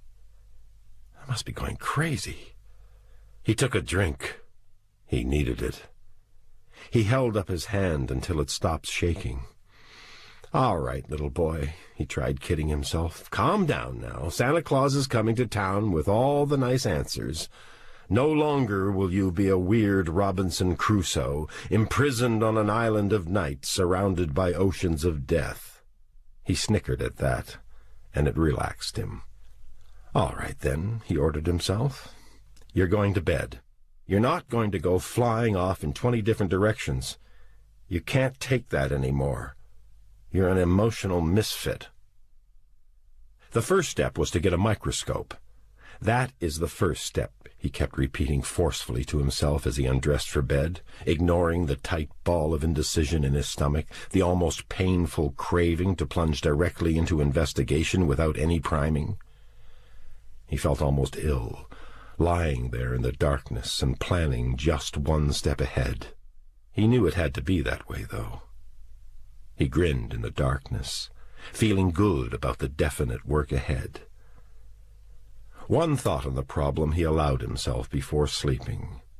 The bitings, the insects, the transmission from person to person, were even these enough to explain the horrible speed with which the plague spread? He went to sleep with a question in his mind, and about 3 a.m. he woke up to find the house buffeted by another dust storm. And suddenly, in the flash of a second, he made the connection.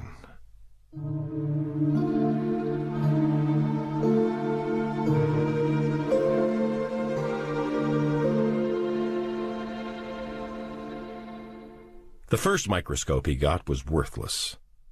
The base was so poorly leveled that any vibration at all disturbed it. The action of its moving parts was loose to the point of wobbling. The mirror kept moving out of position because its pivots weren't tight enough. It had only one nosepiece, so that he had to remove the object lens when he wanted any variation in magnification. The lenses were impossible. But of course he knew nothing about microscopes, and he'd taken the first one he'd found. 3 days later he hurled it against the wall and stamped it into pieces with his heels. Then, when he'd calmed down, he went to the library and got a book on microscopes.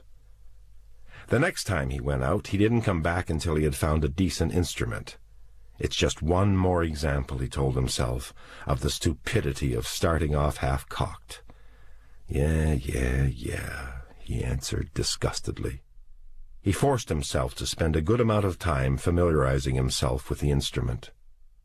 He fiddled with a mirror until he could direct a beam of light on the object in a matter of seconds. He acquainted himself with the lenses. Of the latter he learned to place a drop of cedarwood oil on the slide, then rack down until the lens touched the oil. He broke 13 slides doing it.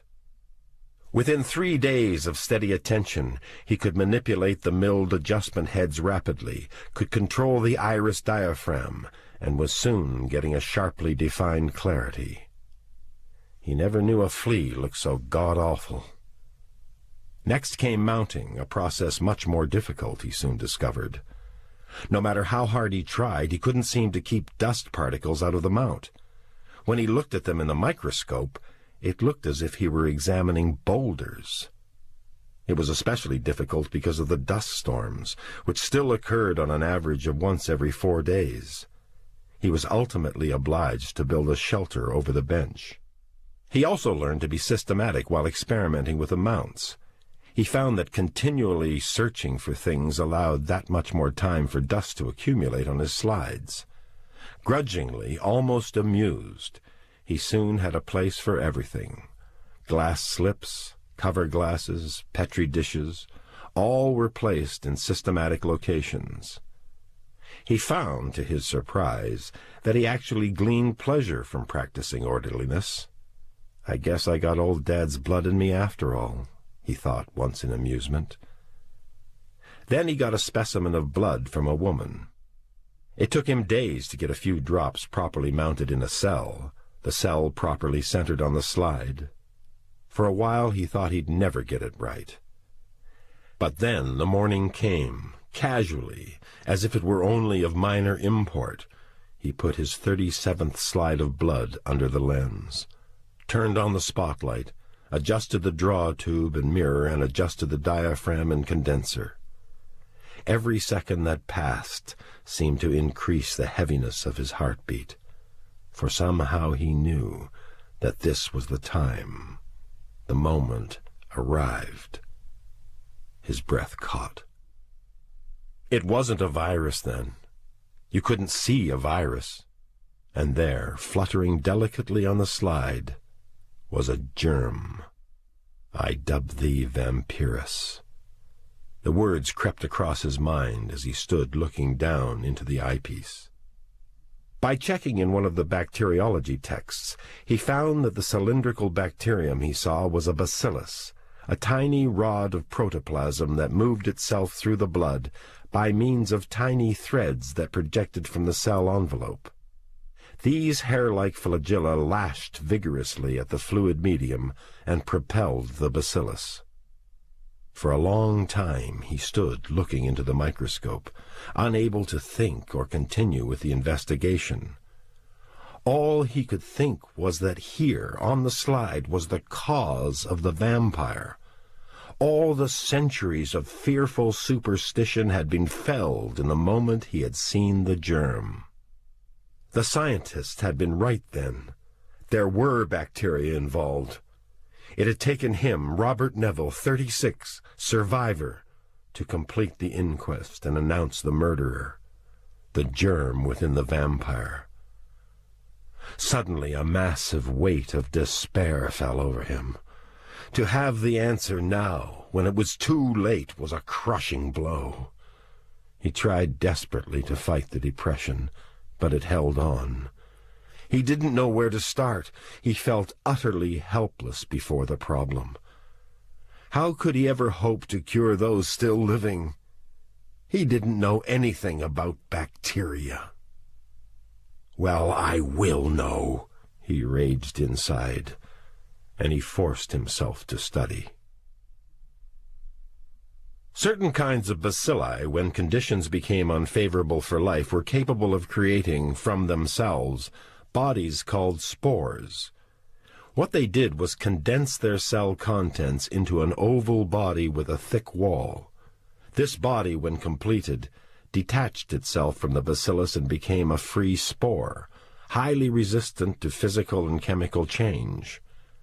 Later, when conditions were more favorable for survival, the spore germinated again, bringing into existence all the qualities of the original bacillus. Robert Neville stood before the sink, eyes closed, hands clasped tightly at the edge. "Something there," he told himself forcefully. "Something there." But what? Suppose, he predicated, the vampire got no blood. Conditions then for the vampire bacillus would be unfavorable.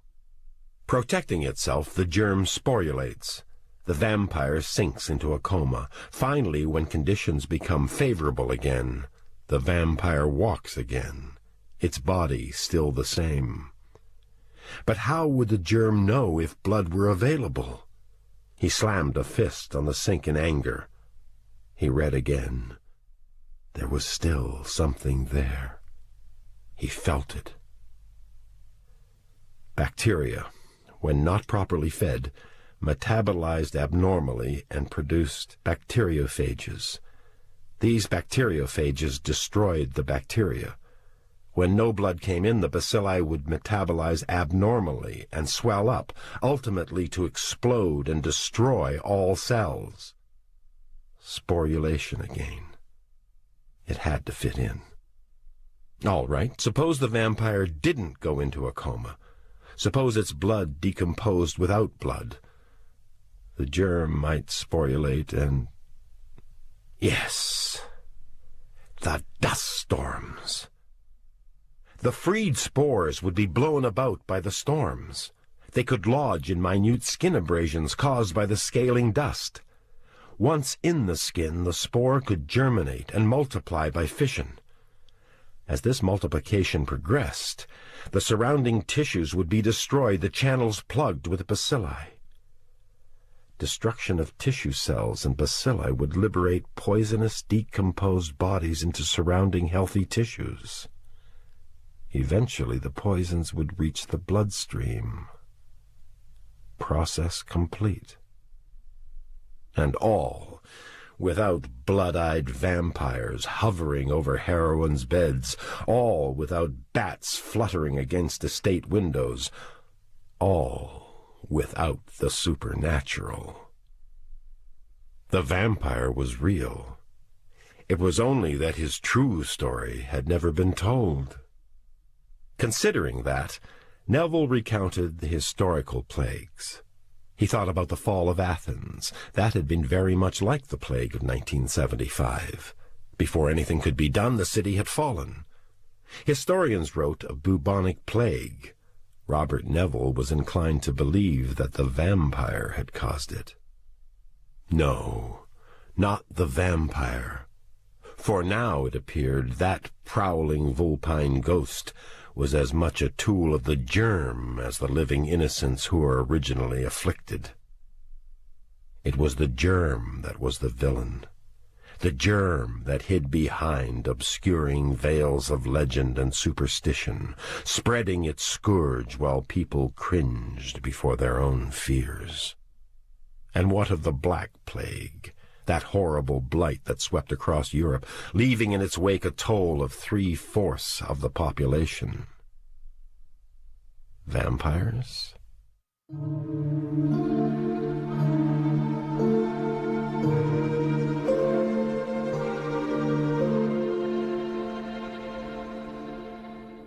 By 10 that night his head ached and his eyes felt like hot blobs of gelatin.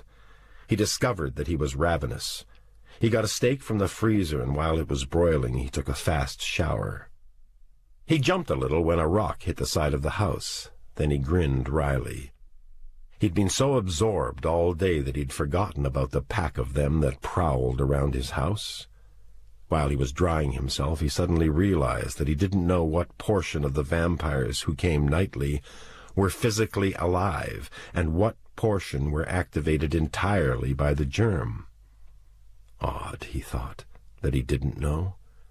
There had to be both kinds, because some of them he shot without success while others had been destroyed.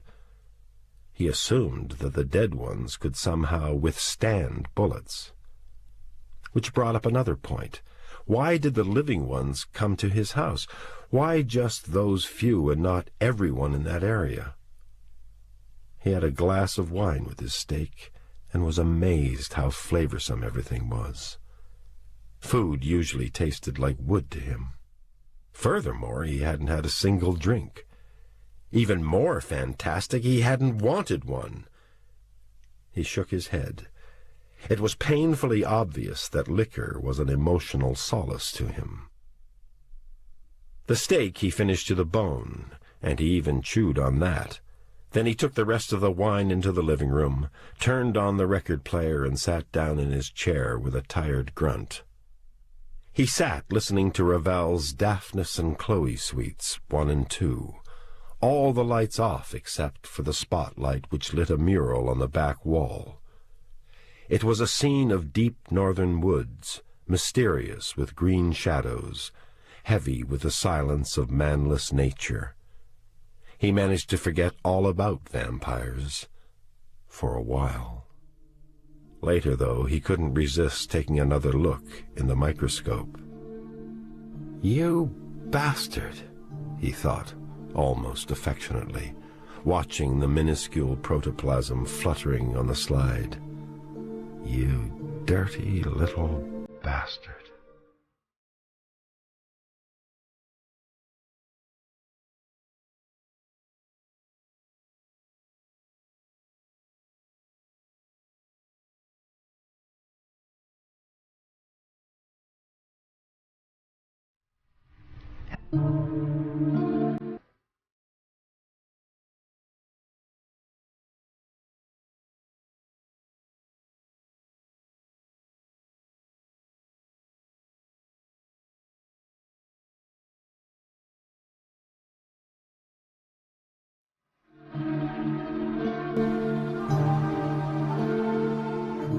The next day stank. The sun lamp killed the germs on the slide, but that didn't explain anything to him. He mixed allyl sulfide with the germ-ridden blood, and nothing happened. The allyl sulfide was absorbed, the germs still lived. He paced nervously around the bedroom. Garlic kept them away, and blood was the fulcrum of their existence. Yet mix the essence of garlic with the blood, and nothing happened. Wait a minute. That blood was from one of the living ones. An hour later he had a sample of the other kind. He mixed it with the allyl sulfide and looked at it through the microscope. Nothing happened. What about the stake, then?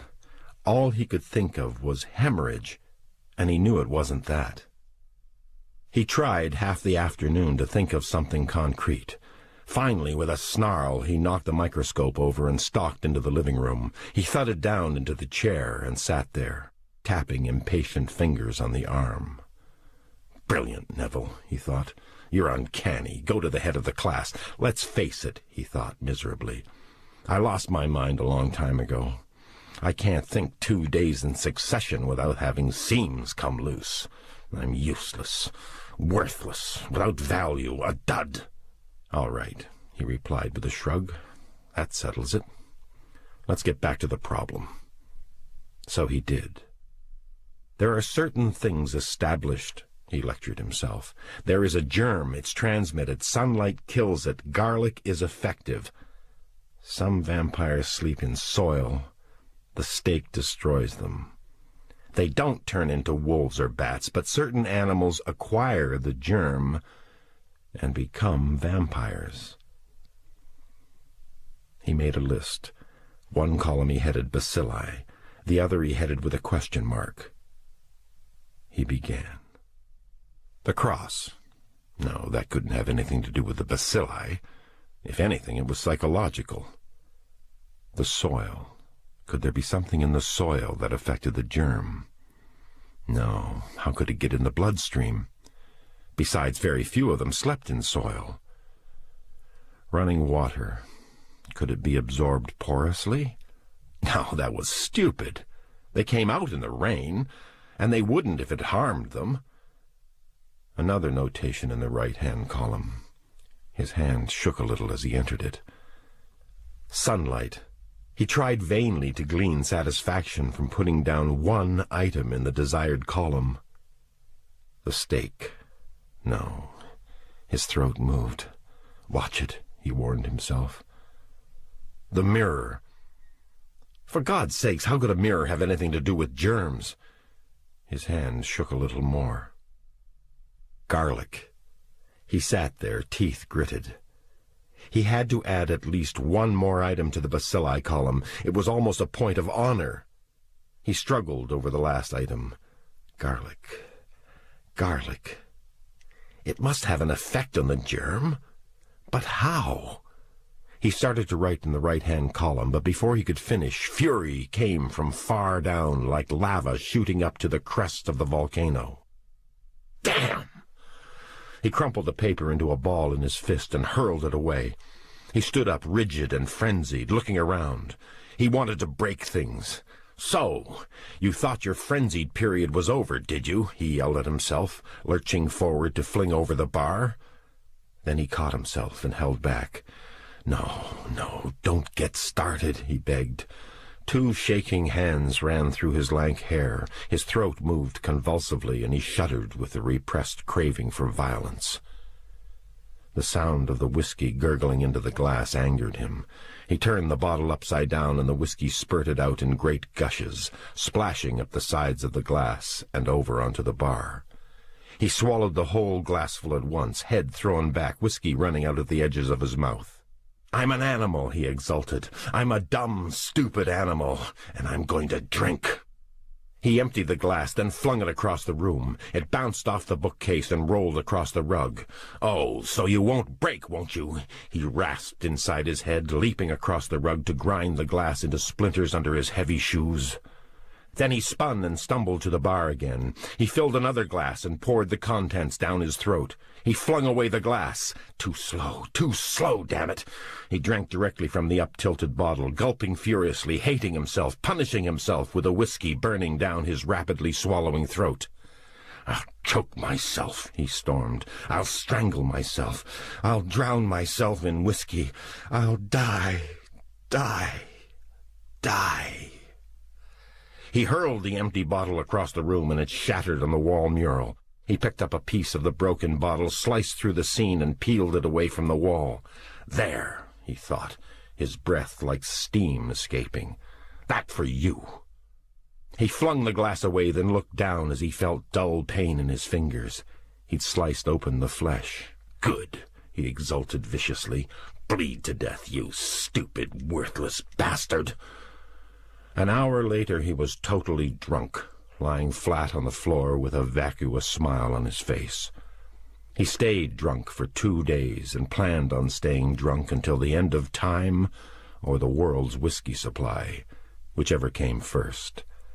And he might have done it, too, if it hadn't been for a miracle. It happened on the 3rd morning when he stumbled out onto the porch to see if the world was still there. There was a dog roving about on the lawn. The second it heard him, it stopped snuffling over the grass and bounded off to the side with a twitch of scrawny limbs. For a moment Robert Neville was so shocked he couldn't move. He stood, petrified, staring at the dog, which was limping quickly across the street, its rope-like tail pulled between its legs.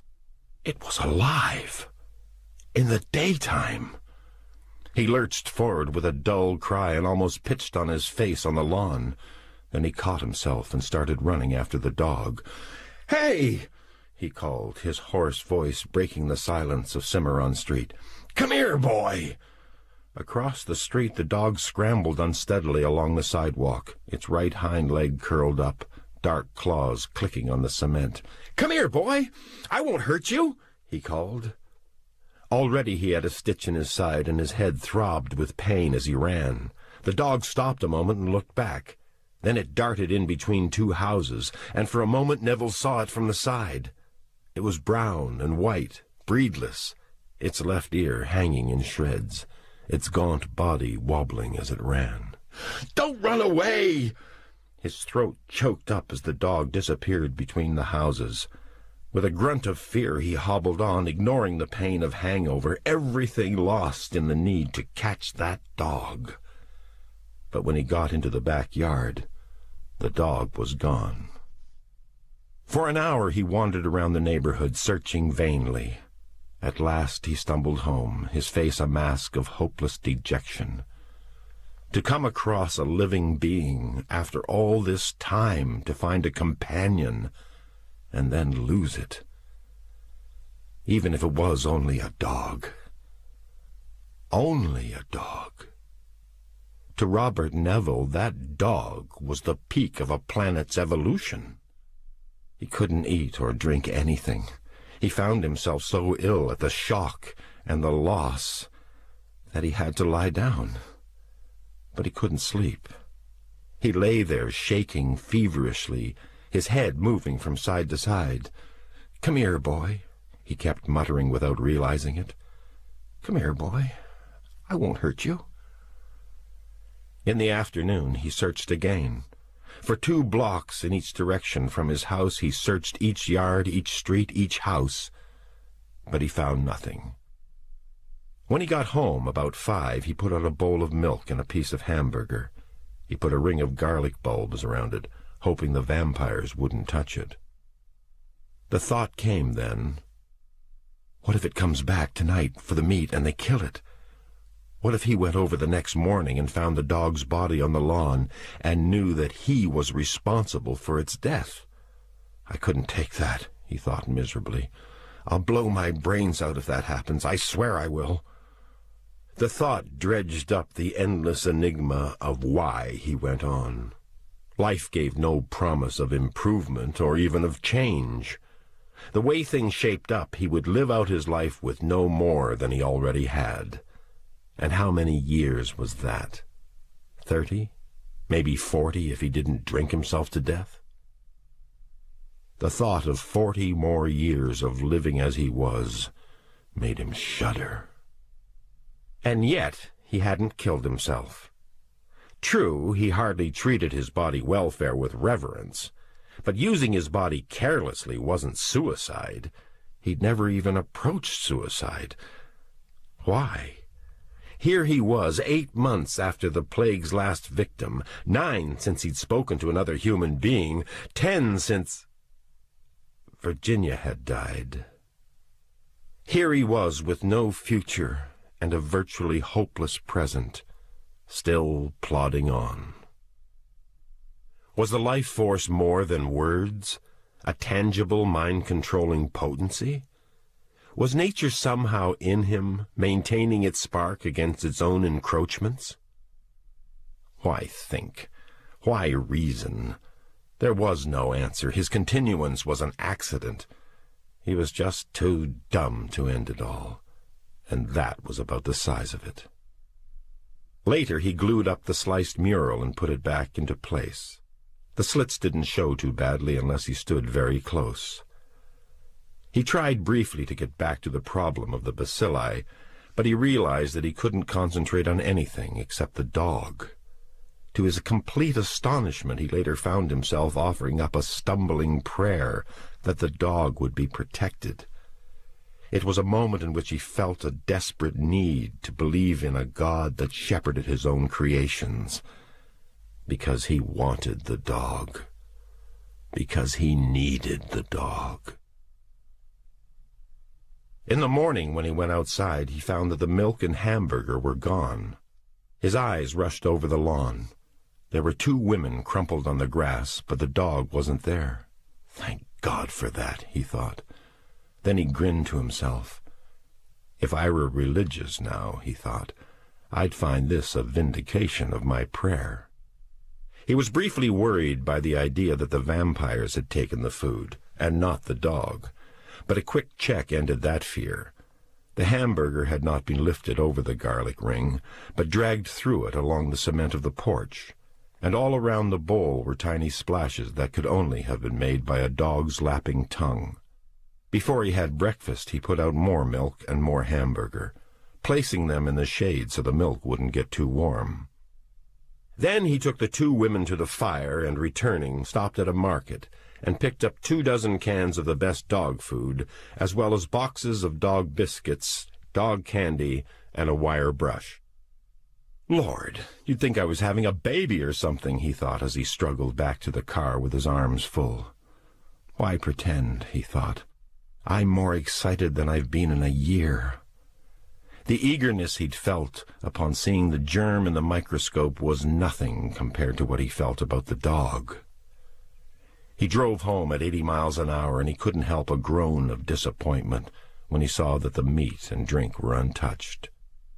He looked at his watch. 10:15. The dog would be back when it got hungry again.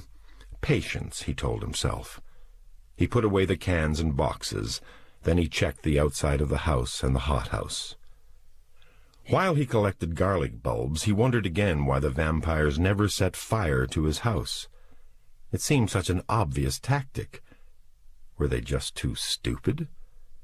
After all, their brains could not be so fully operative as they had been before.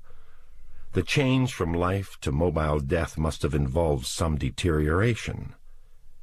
No, that theory wasn't any good. There were living ones around his house at night, too. Nothing was wrong with their brains. Was there? He skipped it. He was in no mood for problems. After lunch, he sat at the peephole looking out at the bowls in the plate. There was no sound anywhere, except for the almost inaudible humming of the air-conditioning units. The dog came at 4. Neville had almost fallen into a doze. Then his eyes blinked and focused as the dog came hobbling slowly across the street, looking at the house with cautious eyes. He forced himself to sit still and watch. It was incredible, the feeling of warmth and normality it gave him to see the dog slurping up the milk and eating the hamburger. He sat there with a gentle smile on his face he wasn't conscious of. It was such a nice dog. It finished eating and started away from the porch. Jumping up from the stool, he moved quickly for the front door. Then he held himself back. No, that wasn't the way. You'll just scare him. Let him go now. Let him go. He felt a tightness in his throat as he watched it leave. It's all right, he told himself. He'll be back. He wondered where the dog went at night. It must have been a master at hiding itself to have lasted so long. That started him thinking. If a dog could manage to subsist through it all, wouldn't a person with a reasoning brain have that much more chance for survival? He made himself think about something else. It was dangerous to hope. That was a truism he had long accepted. The next morning the dog came again. This time Robert Neville opened the front door and went out. The dog immediately bolted away. Neville twitched with a repressed instinct to pursue. As casually as he could manage, he sat down on the edge of the porch. The dog ran and disappeared. After 15 minutes, Neville went in again. After a small breakfast, he put out more food. The dog came at 4, and Neville went out again, this time making sure that the dog had finished eating. Once more the dog fled. But this time, seeing that it was not pursued, it stopped across the street and looked back for a moment. "It's all right, boy," Neville called out. But at the sound of his voice, the dog ran away again. The damn mutt. He forced himself to think of what the dog must have gone through. Poor little fella, he thought. I'll be good to you when you come and live with me. Maybe, the thought came then, a dog had more chance of survival than a human. They could hide in places the vampires couldn't go. Thinking about it, he almost forgot that nightfall was approaching. With a start, he looked up and saw Ben Cortman running at him. "Neville!" He jumped up from the porch and ran into the house, locking the door behind him with shaking hands.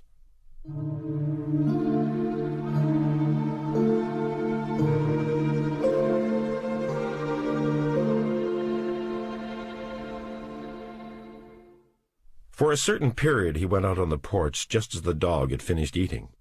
Every time he went out, the dog ran away, but as the days passed it ran with decreasing speed, and soon it was stopping halfway to bark at him. It was a game they played. Then one day Neville sat on the porch before the dog came, and when it appeared he remained seated. For about 15 minutes the dog hovered near the curb, unwilling to approach the food. Neville edged as far away as possible as he could to encourage the dog.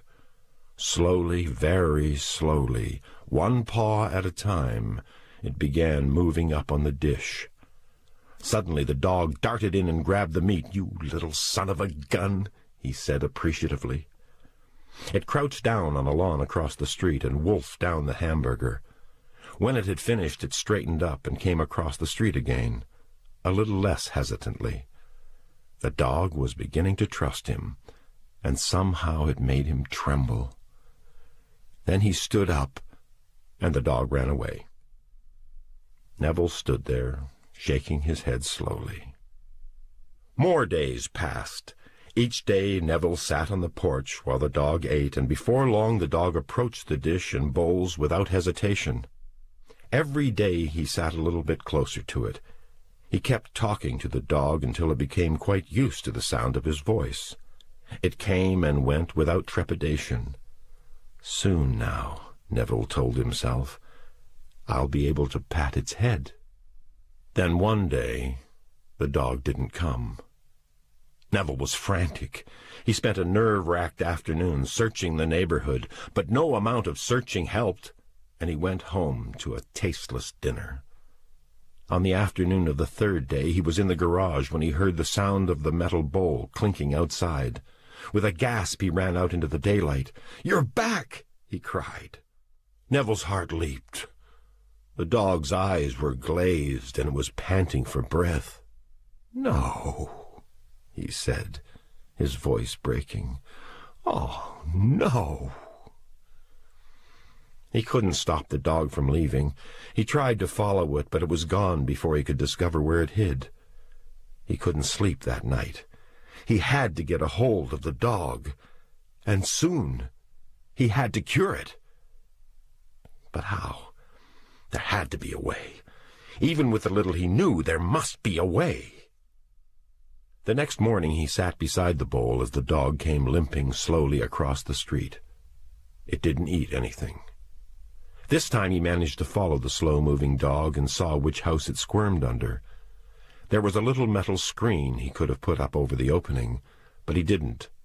He didn't want to frighten the dog. He went home and spent a sleepless night. The dog didn't come in the morning. That afternoon, late, the dog came limping out between the houses, moving slowly on its bony legs. Neville forced himself to sit there without moving until the dog had reached the food. Then quickly he reached down and picked up the dog. Immediately it tried to snap at him, but he caught its jaws in his right hand and held them together. Its lean, almost hairless body squirmed feebly in his grasp, and pitifully terrified whines pulsed in its throat. Quickly he took it into his room and put it down on the little bed of blankets he'd arranged. As soon as he took his hands off its jaws, the dog snapped at him, and he jerked his hand back. It lunged over the linoleum with a violent scrabbling of paws, heading for the door. Neville jumped up and blocked its way. The dog's legs slipped on the smooth surface. Then it got a little traction and disappeared under the bed. Neville got on his knees and looked under the bed. In the gloom there he saw two glowing coals of eyes and heard the fitful panting. "Come on, boy," he pleaded unhappily. "I won't hurt you. You're sick. You need help." The dog wouldn't budge. With a groan, Neville got up finally and went out, closing the door behind him. He went and got the bowls and filled them with milk and water. He put them in the bedroom near the dog's bed. He stood by his own bed a moment, listening to the panting dog, his face lined with pain. "Oh," he muttered plaintively, "why don't you trust me?" He was eating dinner when he heard the horrible crying and whining. Heart-pounding, he jumped up from the table and raced across the living room. He threw open the bedroom door and flicked on the light. Over in the corner by the bench, the dog was trying to dig a hole in the floor. Terrified whines shook its body as its front paws clawed frenziedly at the linoleum, slipping futilely on the smoothness of it. "Boy, it's all right," Neville said quickly. The dog jerked around and backed into the corner, hackles rising, jaws drawn back all the way from its yellowish-white teeth, a half-mad sound quivering in its throat. Suddenly Neville knew what was wrong. It was night-time, and the terrified dog was trying to dig itself a hole to bury itself in. He stood there helplessly, his brain refusing to work properly as the dog edged away from the corner, then scuttled underneath the workbench. An idea finally came. Neville moved to his bed quickly and pulled off the top blanket.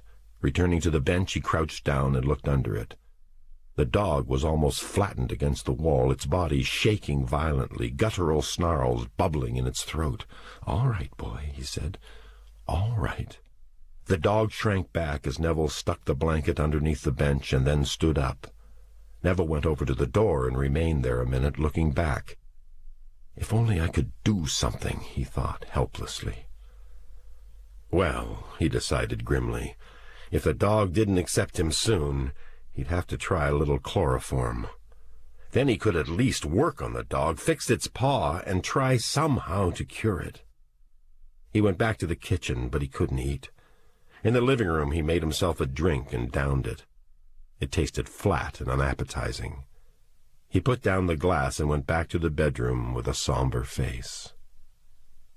The dog had dug itself under the folds of the blanket, and there it was, still shaking, whining ceaselessly. No use trying to work on it now, he thought. It's too frightened. He walked back to the bed and sat down. Cure it, he thought, and one of his hands bunched into a fist to strike feebly at the mattress. Reaching out abruptly, he turned off the light and lay down. He lay there staring at the ceiling. Why don't I get up? He wondered. Why don't I try to do something? He turned on his side. He knew he wasn't going to sleep, though. He lay in the darkness, listening to the dog's whimpering. It's going to die, he kept thinking. There's nothing in the world I can do. At last, unable to bear the sound, he reached over and switched on the bedside lamp. As he moved across the room in his stocking feet, he heard the dog trying suddenly to jerk loose from the blanketing, but it got all tangled up in the folds and began yelping, terror-stricken, while its body flailed wildly. Neville knelt beside it and put his hands on the dog. He heard the choking snarl and the muffled click of its teeth as it snapped at him through the blanket. "All right," he said, "all right. Nobody's going to hurt you." He went on talking intermittently for almost an hour, his voice a low, hypnotic murmuring in the silence of the room. Soon the dog lay still beneath his strong hands, the only movement its harsh breathing. "You're a good dog, a good dog." His voice was calm. It was quiet with resignation. He sat down on his bed and held the blanket-covered dog in his lap. He sat there for hours, patting and stroking and talking. The dog lay immobile in his lap, breathing easier. "You'll be all better soon," he whispered. "Real soon."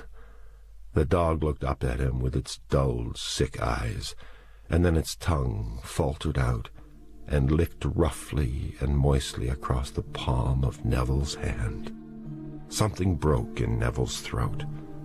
He sat there silently, while tears ran slowly down his cheeks.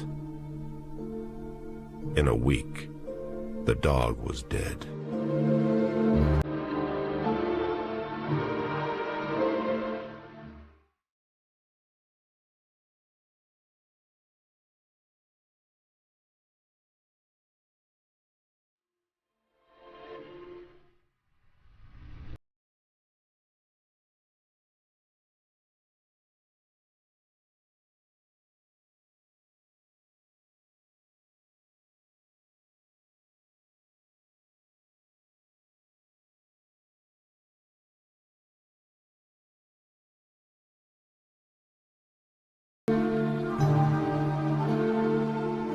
There was no debauch of drinking. Far from it.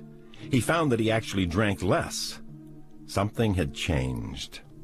Trying to analyze it, he came to the conclusion that his last drink had put him on the bottom, at the very nadir of frustrated despair.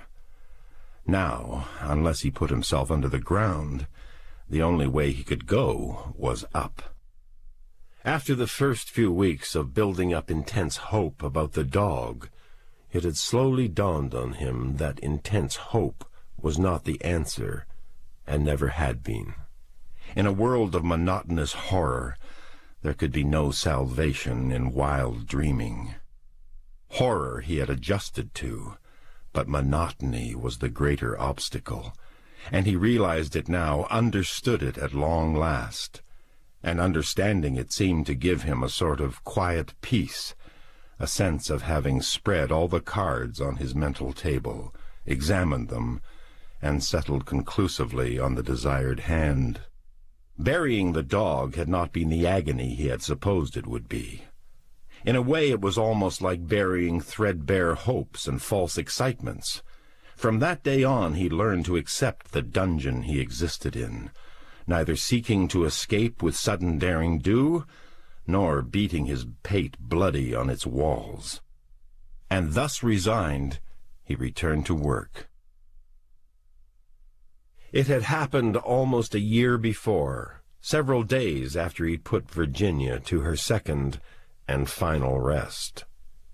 Hollow and bleak, a sense of absolute loss in him, he was walking the streets late one afternoon, hands listless at his sides, feet shuffling with the rhythm of despair.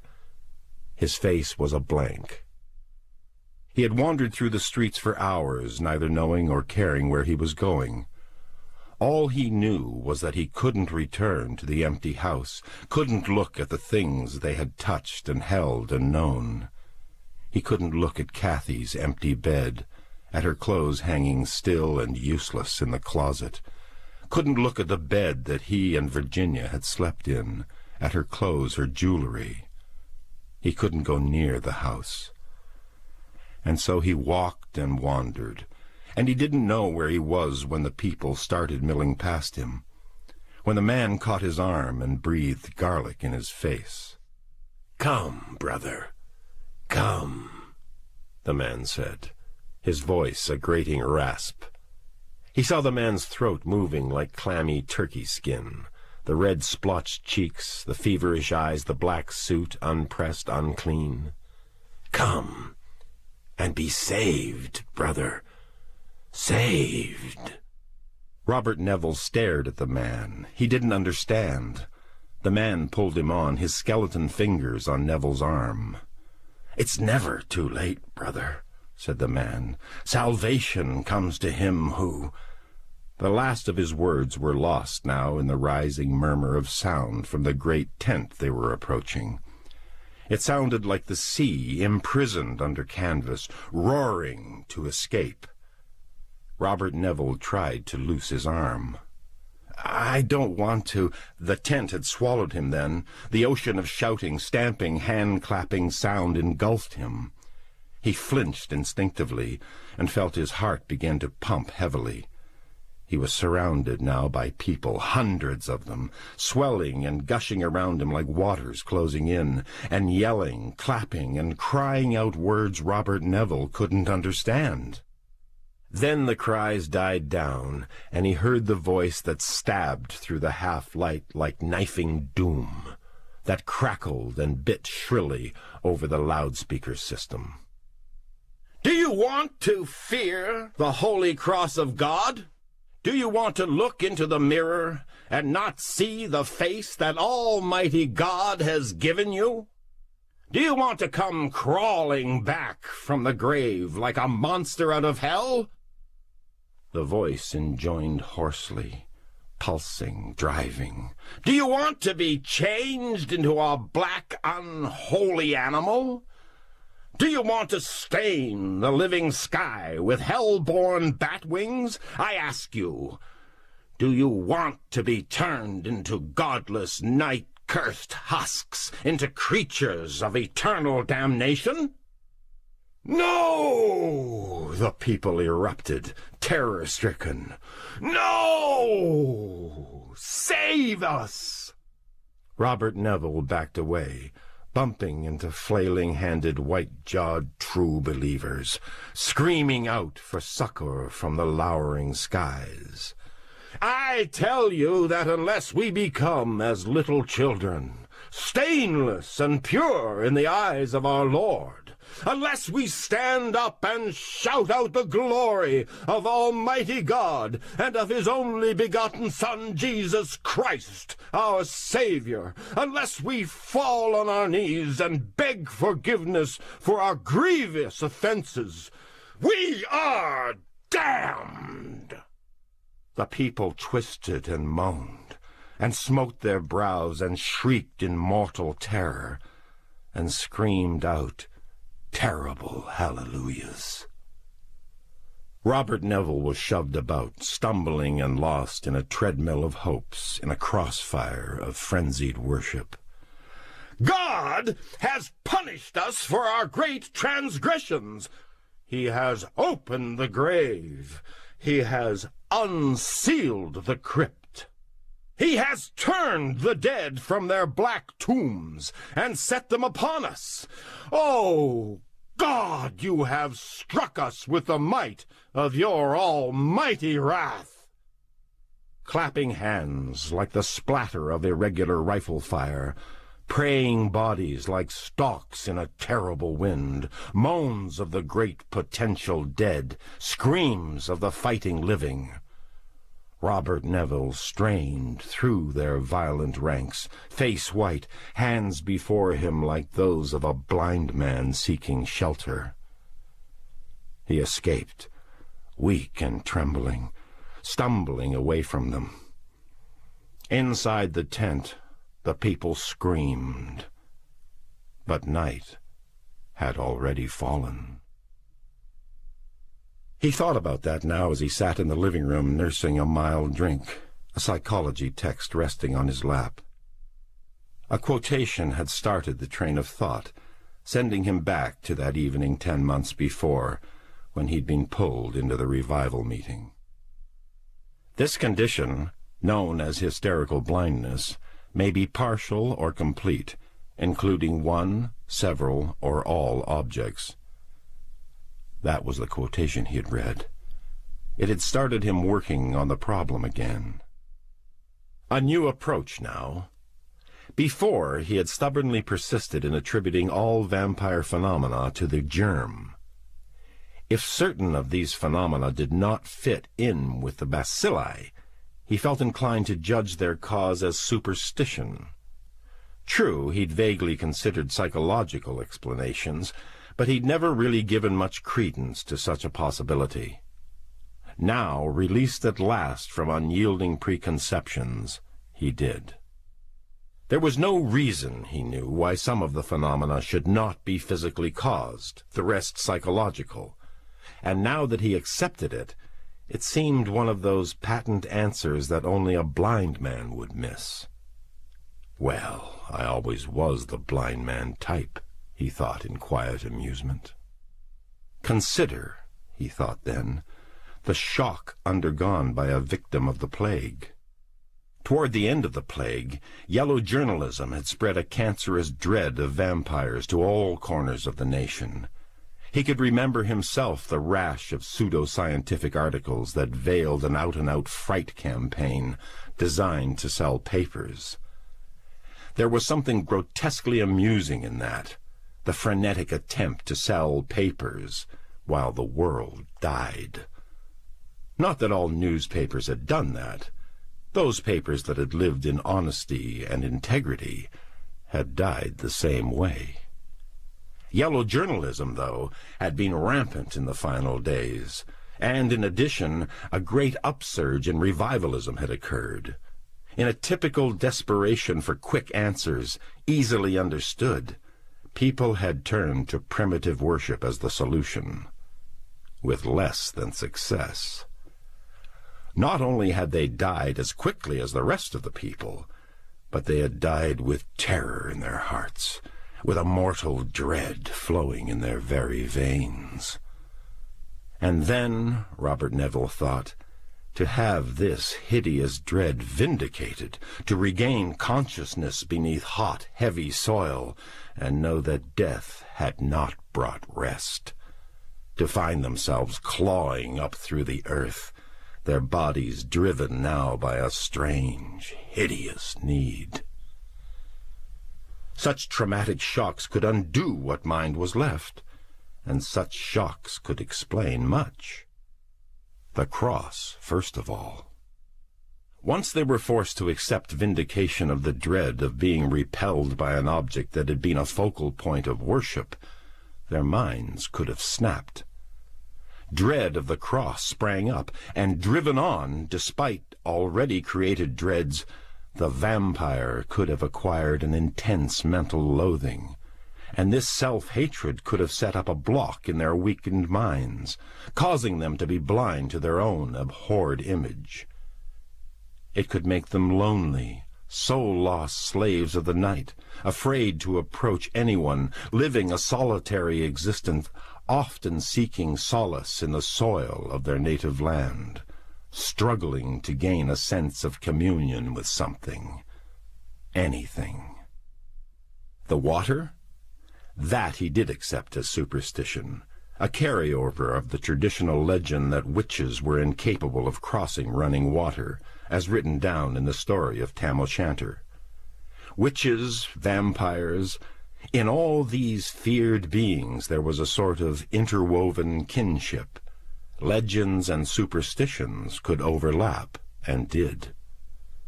And the living vampires? That was simple too, now. In life there were the deranged, the insane. What better hold than vampirism for these to catch on to? He was certain that all the living who came to his house at night were insane, thinking themselves true vampires, although actually they were only demented sufferers. And that would explain the fact that they'd never taken the obvious step of burning his house. They simply could not think that logically.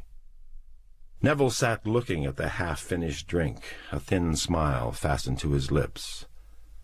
So, he thought, slowly, surely we find out about them. Find out that they are no invincible race, far from it. They are a highly perishable race, requiring the strictest of physical conditions for the furtherance of their God-forsaken existence. He put the drink down on the table. I don't need it, he thought. My emotions don't need feeding any more. I don't need liquor for forgetting or for escaping. I don't have to escape from anything. Not now. For the first time since the dog had died, he smiled, and felt within himself a quiet, well-modulated satisfaction. There were still many things to learn, but not so many as before. Strangely, life was becoming almost bearable. I don the robe of a hermit without a cry, he thought. On the phonograph music played, quiet and unhurried. Outside, the vampires waited.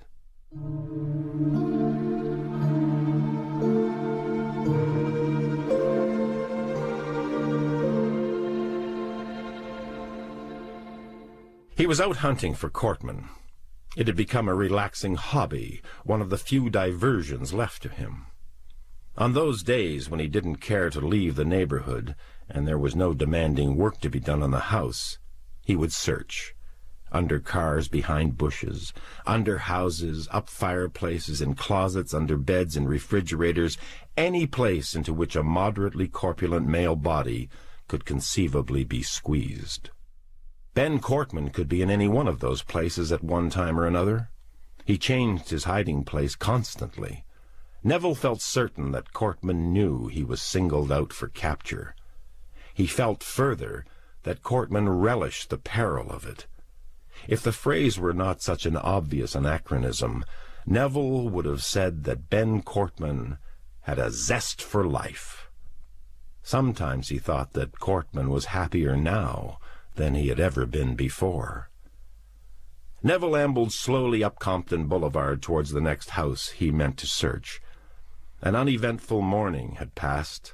Cortman was not found, even though Neville knew he was somewhere in the neighborhood. He had to be, because he was always the first one at the house at night. The other ones were almost always strangers. Their turnover was great because they invariably stayed in the neighborhood, and Neville found them and destroyed them. Not Cortman. As he strolled, Neville wondered again what he'd do if he found Cortman. True, his plan had always been the same, immediate disposal. But that was on the surface. He knew it wouldn't be that easy. Oh, it wasn't that he felt anything towards Cortman. It wasn't even that Cortman represented a part of the past. The past was dead, and he knew it and accepted it. No, it wasn't either of those things. What it probably was, Neville decided, was that he didn't want to cut off a recreational activity. The rest were such dull, robot-like creatures. Ben at least had some imagination. For some reason, his brain hadn't weakened like the others. It could be, Neville often theorized, that Ben Cortman was born to be dead. Undead, that is, he thought, a wry smile playing on his lips. It no longer occurred to him that Cortman was out to kill him. That was a negligible menace. Neville sank back down on the next porch with a slow groan. Then, reaching lethargically into his pocket, he took out his pipe. With an idle thumb, he tamped rough tobacco shreds down into the pipe bowl. In a few moments, smoke swirls were floating lazily about his head in the warm, still air.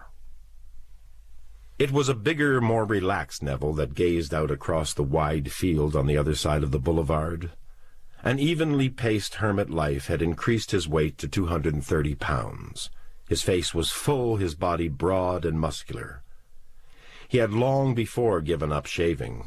Only rarely did he crop his thick beard so that it remained 2 or 3 inches from his skin. His hair was thinning and was long and straggly. Set in the deep tan of his face, his blue eyes were calm and unexcitable. He leaned back against the brick step, puffing out slow clouds of smoke.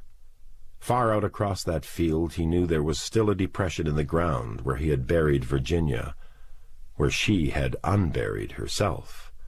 But knowing it brought no glimmer of reflective sorrow to his eyes. Rather than go on suffering, he had learned to stultify himself to introspection. Time had lost its multidimensional scope. There was only the present for Robert Neville, a present based on day-to-day survival, marked by neither heights of joy nor depths of despair. "I am predominantly vegetable," he often thought to himself. That was the way he wanted it. Robert Neville sat gazing at the white spot out in the field for several minutes before he realized that it was moving. His eyes blinked once, and the skin tightened over his face. He made a slight sound in his throat, a sound of doubting question. Then, standing up, he raised his left hand to shade the sunlight from his eyes. His teeth bit convulsively into the pipe stem. A woman. He didn't even try to catch the pipe when it fell from his mouth as his jaw went slack. For a long, breathless moment he stood there on the porch step, staring. She didn't see him. Her head was down as she walked across the long field. He could see her reddish hair blowing in the breeze, her arms swinging loosely at her sides. It was such an incredible sight after 3 years that his mind could not assimilate it. He kept blinking and staring as he stood motionless in the shade of the house. A woman. Alive. In the daylight. He stood, mouth partly open, gaping at the woman. She was young, he could see now as she came closer, probably in her 20s. She wore a wrinkled and dirty white dress. She was very tan. Her hair was red. In the dead silence of the afternoon, Neville thought he heard the crunch of her shoes in the long grass. "I've gone mad." The words presented themselves abruptly. He felt less shock at the possibility than he did at the notion that she was real. He had, in fact, been vaguely preparing himself for just such a delusion. It seemed feasible. The man who died of thirst saw mirages of lakes. Why shouldn't a man who thirsted for companionship see a woman walking in the sun? He started suddenly. No, it wasn't that. For unless his delusion had sound as well as sight, he now heard her walking through the grass. He knew it was real, the movement of her hair, of her arms. She still looked at the ground. Who was she? Where was she going? Where had she been? He didn't know what welled up in him. It was too quick to analyze, an instinct that broke through every barrier of time-erected reserve. His left arm went up. "Hi!" he cried. He jumped down to the sidewalk. "Hi there!" A moment of sudden, complete silence. Her head jerked up, and they looked at each other. Alive, he thought. Alive! With a sudden twisting motion, the young woman turned and began running wildly across the field. For a moment Neville stood there, twitching, uncertain of what to do. Then his heart seemed to burst, and he lunged across the sidewalk. His boots jolted down into the street and thudded across. "Wait!" he heard himself cry. The woman did not wait. He saw her bronze legs pumping as she fled across the field, and suddenly he realized words would not stop her. He thought of how shocked he had been at seeing her. How much more shocked she must have felt hearing a sudden shout end long silence and seeing a great bearded man waving at her. His legs drove him up over the other curb and into the field. His heart was pounding heavily now. She's alive. He couldn't stop thinking that. Alive. A woman alive. She couldn't run as fast as he could. Almost immediately Neville began catching up with her. She glanced back over her shoulder with terrified eyes. "I won't hurt you!" he cried. But she kept running. Suddenly she tripped and went crashing down on one knee. Her face turned again, and he saw the twisted fright on it. With a desperate lunge she regained her footing and ran on. No sound now but the sound of her shoes and his boots thrashing through the heavy grass. He began jumping over the grass to avoid its impending height, and gained more ground. The skirt of her dress whipped against the grass, holding her back. "Stop!" he cried again, but more from instinct than with any hope that she wouldn't stop. She ran still faster, and gritting his teeth, Neville put another burst of speed into his pursuit. He followed in a straight line as the girl weaved across the field, her light reddish hair billowing behind her. Now he was so close he could hear her tortured breathing. He didn't like to frighten her, but he couldn't stop now. Everything else in the world seemed to have fallen from view but her. He had to catch her. Another stretch of field. The two of them ran, panting. She glanced back at him again to see how close he was. He didn't realize how frightening he looked. 6'3" in his boots, a gigantic bearded man with an intent look. Now his hand lurched out, and he caught her by the right shoulder. With a gasping scream, the young woman twisted away and stumbled to the side. Losing balance, she fell on one hip on the rocky ground. Neville jumped forward to help her up. She scuttled back over the ground and tried to get up, but she slipped and fell again, this time on her back. Her skirt jerked up over her knees. She shoved herself up with a breathless whimper, her dark eyes terrified. "Here," he gasped, reaching out his hand. She slapped it aside with a slight cry and struggled to her feet. He caught her by the arm, and her free hand lashed out, raking jagged nails across his forehead and right temple. With a grunt he jerked back his arm, and she whirled and began running again. Neville jumped forward and caught her by the shoulders. "What are you afraid—" He couldn't finish. Her hand drove stingingly across his mouth. Then there was only the sound of gasping and struggling, of their feet scrabbling and slipping on the earth, crackling down the thick grass. "Will you stop?" he cried, but she kept battling. She jerked back, and his taut fingers ripped away part of her dress. He let go, and the material fluttered down to her waist. He saw her tanned shoulder and the white brassiere cup of her left breast. She clawed out at him, and he caught her wrists in an iron grip. Her right foot drove a bone-numbing kick to his shin. "Damn it!" With a snarl of rage he drove his right palm across her face. She staggered back, then looked at him dizzily. Abruptly she started crying, helplessly. She sank to her knees before him, holding her arms over her head as if to ward off any further blows. Neville stood there gasping, looking down at her. He blinked, then took a deep breath. "Get up," he said. "I'm not going to hurt you." She didn't raise her head. He looked down confusedly at her. He didn't know what to say. "I said, I'm not going to hurt you," he told her again. She looked up, but his face seemed to frighten her again, for she shrank back. She crouched there, looking up at him fearfully. "What are you afraid of?" he asked. He didn't realize that his voice was devoid of warmth, that it was the harsh, sterile voice of a man who had lost all touch with humanity. He took a step toward her, and she drew back again with a frightened gasp. He extended his hand. "Here," he said. "Stand up." She got up slowly, but without his help. Noticing suddenly her exposed breasts, she reached down and held up the torn material of her dress. They stood there, breathing harshly and looking at each other. And now that the first shock had passed, Neville didn't know what to say. He'd been dreaming of this moment for years. His dreams had never been like this. What's your name?" he asked. She didn't answer. Her eyes stayed on his face. Her lips kept trembling. "Well?" he asked loudly, and she flinched. "Ruth," her voice faltered. A shudder ran through Robert Neville's body. The sound of her voice seemed to loosen everything in him. Questions disappeared. He felt his heart beating heavily. He almost felt as if he were going to cry. His hand moved out almost unconsciously. Her shoulder trembled under his palm.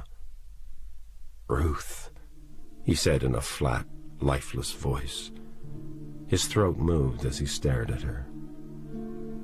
"Ruth," he said again. The two of them, the man and the woman, stood facing each other in the great, hot field.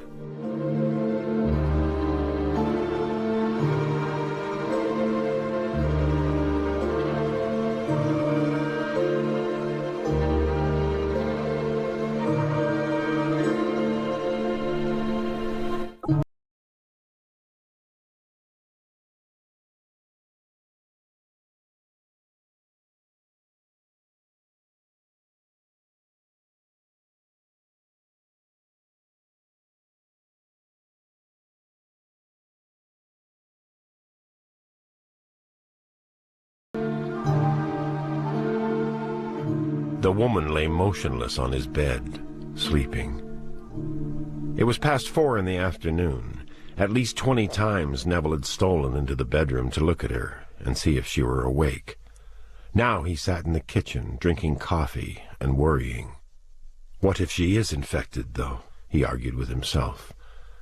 The worry had started a few hours before, while Ruth was sleeping. Now he couldn't rid himself of the fear. No matter how he reasoned, it didn't help. All right, she was tanned from the sun. She'd been walking in the daylight. The dog had been in the daylight, too. Neville's fingers tapped restlessly on the table. Simplicity had departed. The dream had faded into disturbing complexity. There had been no wondrous embrace, no magic words spoken. Beyond her name, he had got nothing from her. Getting her to the house had been a battle. She had cried and begged him not to kill her. No matter what he said to her, she kept crying and begging. He had visualized something on the order of a Hollywood production, stars in their eyes, entering the house, arms about each other, fade out. Instead, he had been forced to tug and cajole and argue and scold while she held back. The entrance had been less than romantic. He had to drag her in. Once in the house, he had been no less frightened. He tried to act comfortingly, but all she did was cower in one corner the way the dog had done. She wouldn't eat or drink anything he gave her. Finally, he had been compelled to take her into the bedroom and lock her in. Now she was asleep.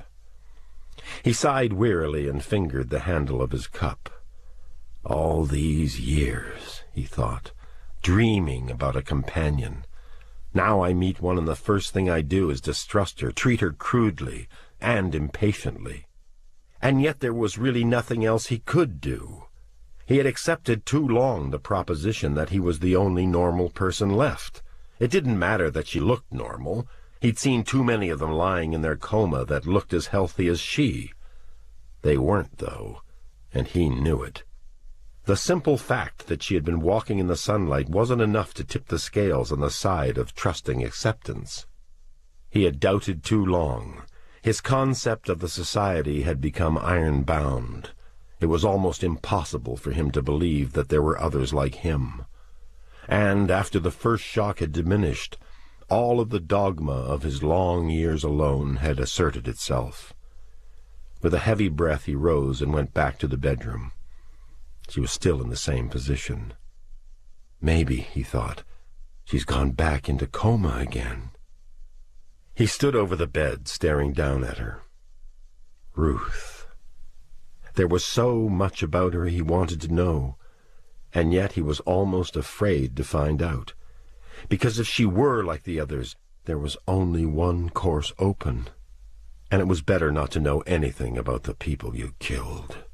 His hands twitched at his sides. His blue eyes gazed flatly at her. What if it had been a freak occurrence? What if she had snapped out of a coma for a little while and gone wandering?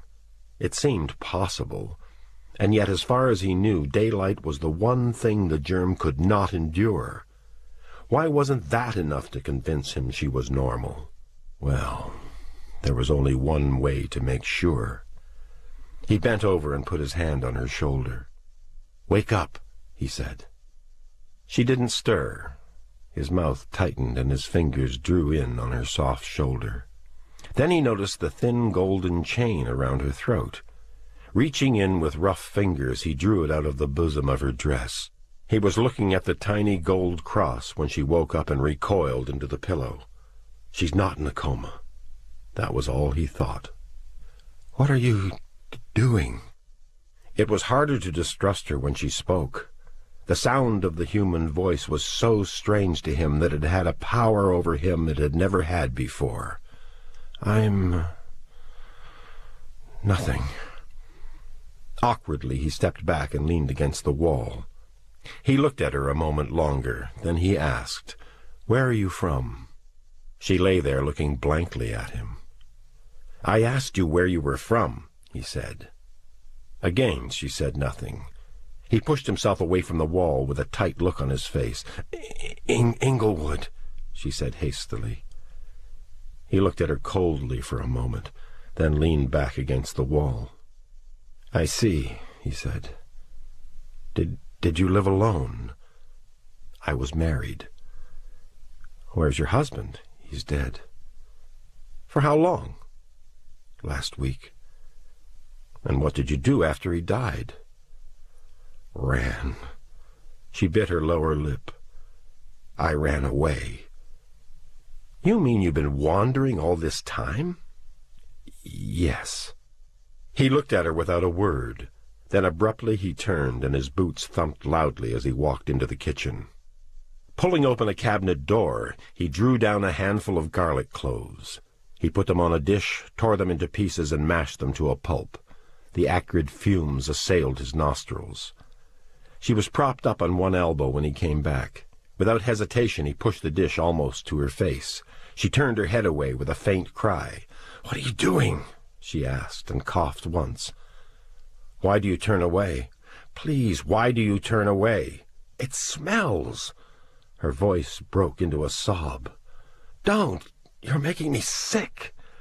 He pushed the plate still closer to her face. With a gagging sound she backed away and pressed against the wall, her legs drawn up on the bed. "Stop it, please!" she begged. He drew back the dish and watched her body twitching as her stomach convulsed. "You're one of them," he said to her, quietly venomous. She sat up suddenly and ran past him into the bathroom. The door slammed behind her, and he could hear the sound of her terrible retching. Thin-lipped, he put the dish down on the bedside table. His throat moved as he swallowed. Infected. It had been a clear sign.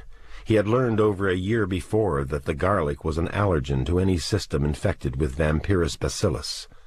When a system was exposed to garlic, the stimulated tissues sensitized the cells, causing an abnormal reaction to any further contact with garlic.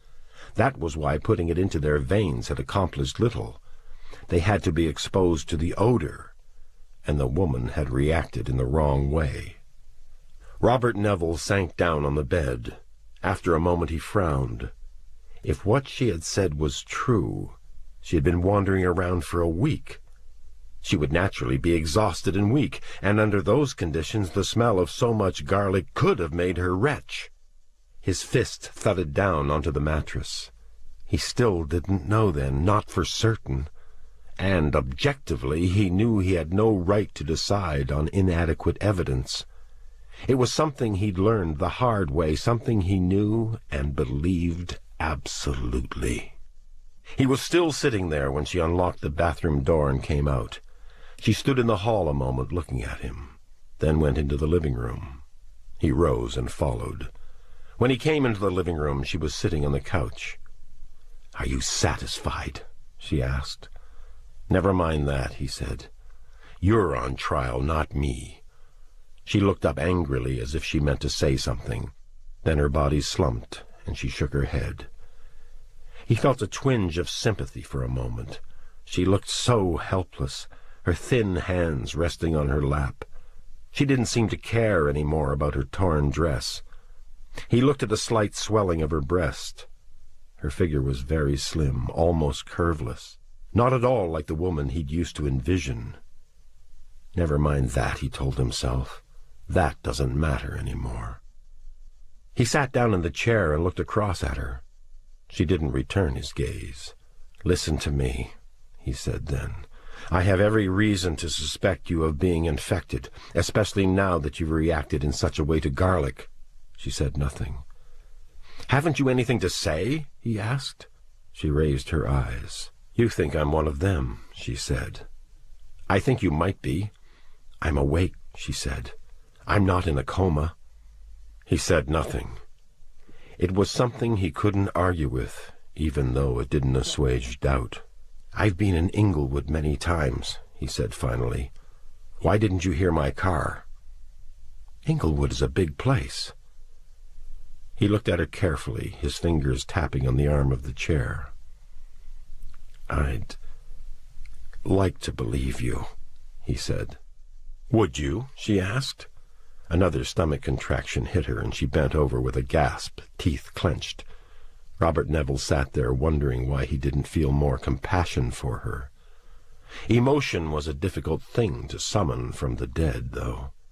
He had spent it all and felt hollow now, without feeling. After a moment she looked up. Her eyes were hard. "I've had a weak stomach all my life," she said. "I saw my husband killed last week, torn to pieces, right in front of my eyes. I lost 2 children to the plague, and for the past week I've been wandering all over, hiding at night, not eating more than a few scraps of food, sick with fear, unable to sleep more than a couple of hours at a time. Then I hear someone shout at me. You chase me over a field, hit me, drag me to your house. Then when I get sick because you shove a plate of reeking garlic in my face, you tell me I'm infected." Her hands twitched in her lap. "What do you expect to happen?" she said angrily. She slumped back against the couch and closed her eyes. Her hands picked nervously at her skirt. For a moment she tried to tuck in the torn piece, but it fell down again, and she sobbed angrily. He leaned forward in the chair. He was beginning to feel guilty now, in spite of suspicions and doubts. He couldn't help it. He had forgotten about sobbing women. He raised a hand slowly to his beard and plucked confusedly as he watched her. "Would you—" he started. He swallowed. "Would you let me take a sample of your blood?" he asked. "I could—" She stood up suddenly and stumbled toward the door. He got up quickly. "What are you doing?" he asked. She didn't answer. Her hands fumbled awkwardly with the lock. "You can't go out there," he said, surprised. "The street will be full of them in a little while." "I'm not staying here," she sobbed. "What's the difference if they kill me?" His hands closed over her arm. She tried to pull away. "Leave me alone," she cried. "I didn't ask to come here. You dragged me here. Why don't you leave me alone?" He stood by her awkwardly, not knowing what to say. "You can't go out," he said again. He led her back to the couch. Then he went and got her a small tumbler of whiskey at the bar. Never mind whether she's infected or not, he thought. Never mind. He handed her the tumbler. She shook her head. "Drink it," he said. "It'll calm you down." She looked up angrily. "So you can shove more garlic in my face?" He shook his head. "Drink it now," he said. After a few moments she took the glass and took a sip of the whiskey. It made her cough. She put the tumbler on the arm of the couch. and a deep breath shook her body. "Why do you want me to stay?" she asked unhappily. He looked at her without a definite answer in his mind. Then he said, "Even if you are infected, I can't let you go out there. You don't know what they do to you." Her eyes closed. "I don't care," she said.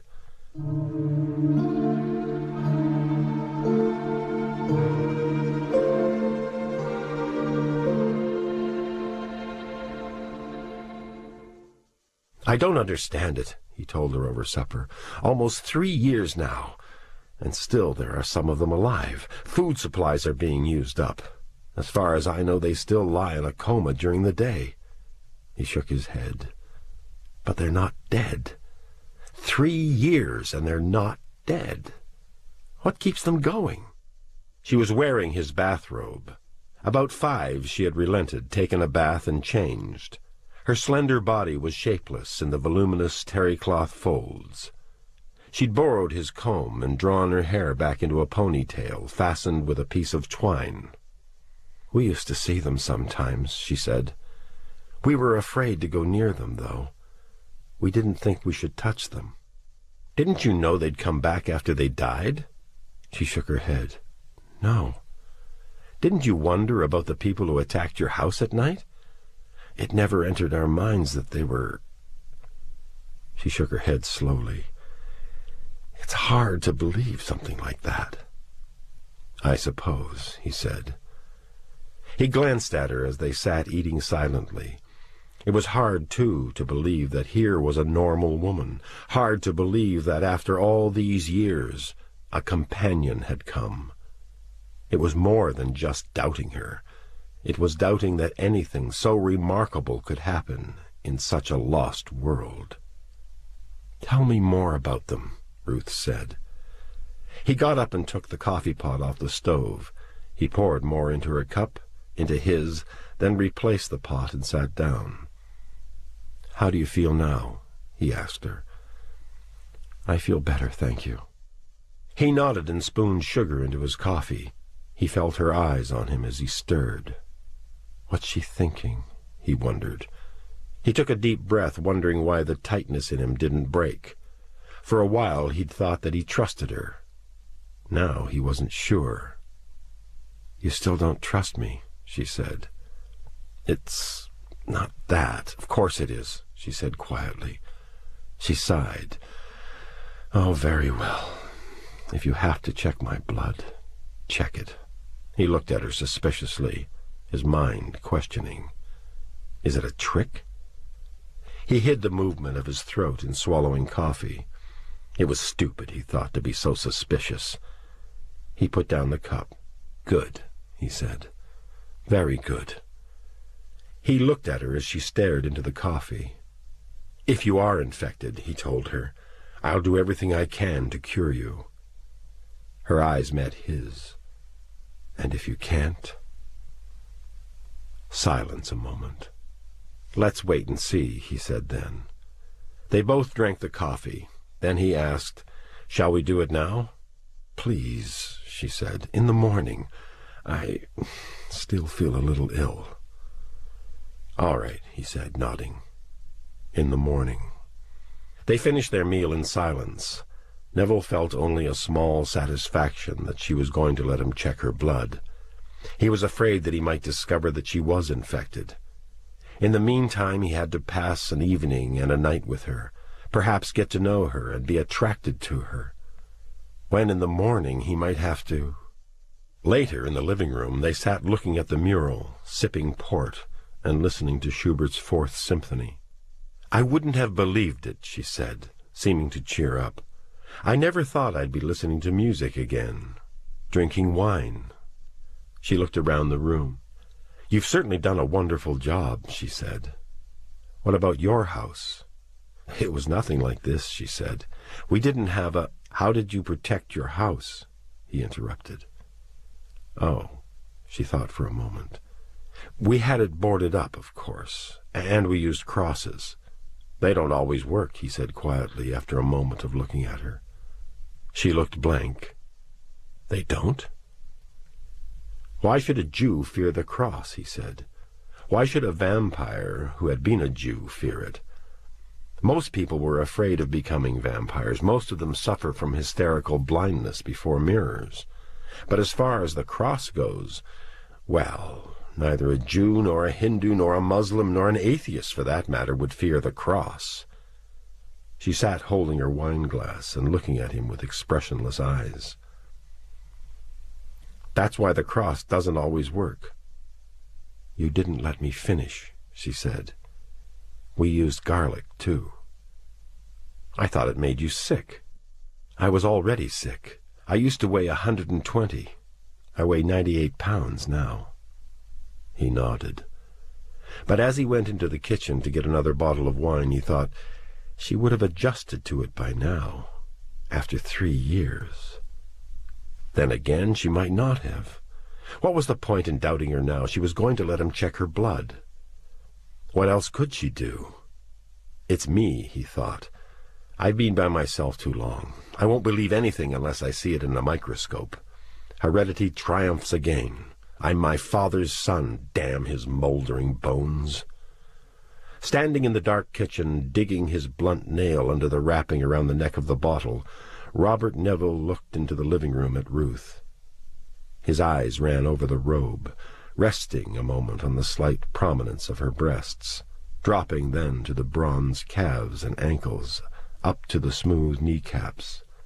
She had a body like a young girl's. She certainly didn't look like the mother of two. The most unusual feature of the entire affair, he thought, was that he felt no physical desire for her. If she had come 2 years before, maybe even later, he might have violated her. There had been some terrible moments in those days, moments when the most terrible of solutions to his need were considered, were often dwelt upon until they drove him half mad. But then the experiments had begun.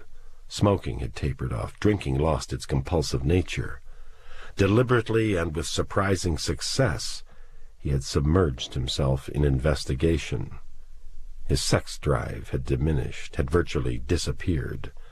Salvation of the monk, he thought. The drive had to go sooner or later, or no normal man could dedicate himself to any life that excluded sex. Now, happily, he felt almost nothing, perhaps a hardly discernible stirring far beneath the rocky strata of abstinence. He was content to leave it at that, especially since there was no certainty that Ruth was the companion he had waited for, or even the certainty that he could allow her to live beyond tomorrow. Cure her? Curing was unlikely. He went back into the living room with the open bottle. She smiled at him briefly as he poured more wine for her. "I've been admiring your mural," she said. "It almost makes you believe you're in the woods." He grunted. "It must have taken a lot of work to get your house like this," she said. "You should know," he said. "You went through the same thing." "We had nothing like this," she said. "Our house was small. Our food locker was half the size of yours." "You must have run out of food," he said, looking at her carefully. "Frozen food," she said. "We were living out of cans." He nodded. Logical, his mind had to admit, but he still didn't like it. It was all intuition, he knew, but he didn't like it. "What about water?" he asked then. She looked at him silently for a moment. "You don't believe a word I've said, do you?" she said. "It's not that," he said. "I'm just curious how you lived." "You can't hide it from your voice," she said. "You've lost the talent for deceit." He grunted, getting the uncomfortable feeling that she was playing with him. "That's ridiculous," he argued. "She's just a woman." She was probably right. He probably was a gruff and graceless hermit. What did it matter? "Tell me about your husband," he asked abruptly. Something flitted over her face, a shade of memory. She lifted the glass of dark wine to her lips. "Not now," she said. "Please." He slumped back on the couch, unable to analyze the formless dissatisfaction he felt. Everything she said and did could be a result of what she'd been through. It could also be a lie. Why should she lie? He asked himself. In the morning he would check her blood. What could lying tonight profit her when in a matter of hours he'd know the truth? You know, he said, trying to ease the moment, I've been thinking, if 3 people could survive the plague, why not more? Do you think that's possible? She asked. Why not? There must have been others who were immune for one reason or another. Tell me more about the germ, she said. He hesitated a moment, then put down his wine-glass. What if he told her everything? What if she escaped and came back after death with all the knowledge that he had? There's an awful lot of detail, he said. You were saying something about the cross before, she said. How do you know it's true? You remember what I said about Ben Cortman, he said, glad to restate something she already knew rather than to go into fresh material. You mean that man you... He nodded. Yes, come here, he said, standing. I'll show him to you. As he stood behind her, looking out the peephole, he smelled the odor of her hair and skin. It made him draw back a little. Isn't that remarkable, he thought. I don't like the smell. Like Gulliver returning from the logical horses. I find the human smell offensive. He's the one by the lamppost, he said. She made a slight sound of acknowledgment. Then she said, There are so few. Where are they? I've killed off most of them, he said, but they managed to keep a few ahead of me. How come the lamp is on out there, she said. I thought they destroyed the electrical system. I connected it with my generator so I could watch them. Don't they climb up and try and break it? I have garlic all over the post. She shook her head. You've thought of everything. Stepping back, he looked at her a moment. How can she look at them so calmly, he wondered, ask me questions, make comments, when only a week ago she saw their kind tear her husband to pieces? Doubts again, he thought. Won't they ever stop? He knew they wouldn't until he knew about her for sure. She turned away from the window then. Will you excuse me a moment, she said. He watched her walk into the bathroom and heard her lock the door behind her. Then he went back to the couch after closing the peephole door. A wry smile played on his lips. He looked down into the tawny wine depths and tugged abstractedly at his beard. For some reason the words seemed grotesquely amusing, the carryover from a lost age. Etiquette for young vampires. The smile was gone. And what now? What did the future hold for him? In a week, would she still be here with him, or crumpled in the never-cooling fire? He knew that, if she were infected, he'd have to try to cure her whether it worked or not. But what if she were free of the bacillus? In a way, that was a more nerve-wracking possibility. The other way, he would merely go on as before, breaking neither schedule nor standards. But if she stayed, if they had to establish a relationship, perhaps become husband and wife, have children... Yes, that was more terrifying. He suddenly realized that he had become an ill-tempered and inveterate bachelor again. He no longer thought about his wife and child, his past life. The present was enough. And he was afraid of the possible demand that he make sacrifices and accept responsibility again. He was afraid of giving out his heart or removing the chains he had forged around it to keep emotion prisoner. He was afraid of loving again.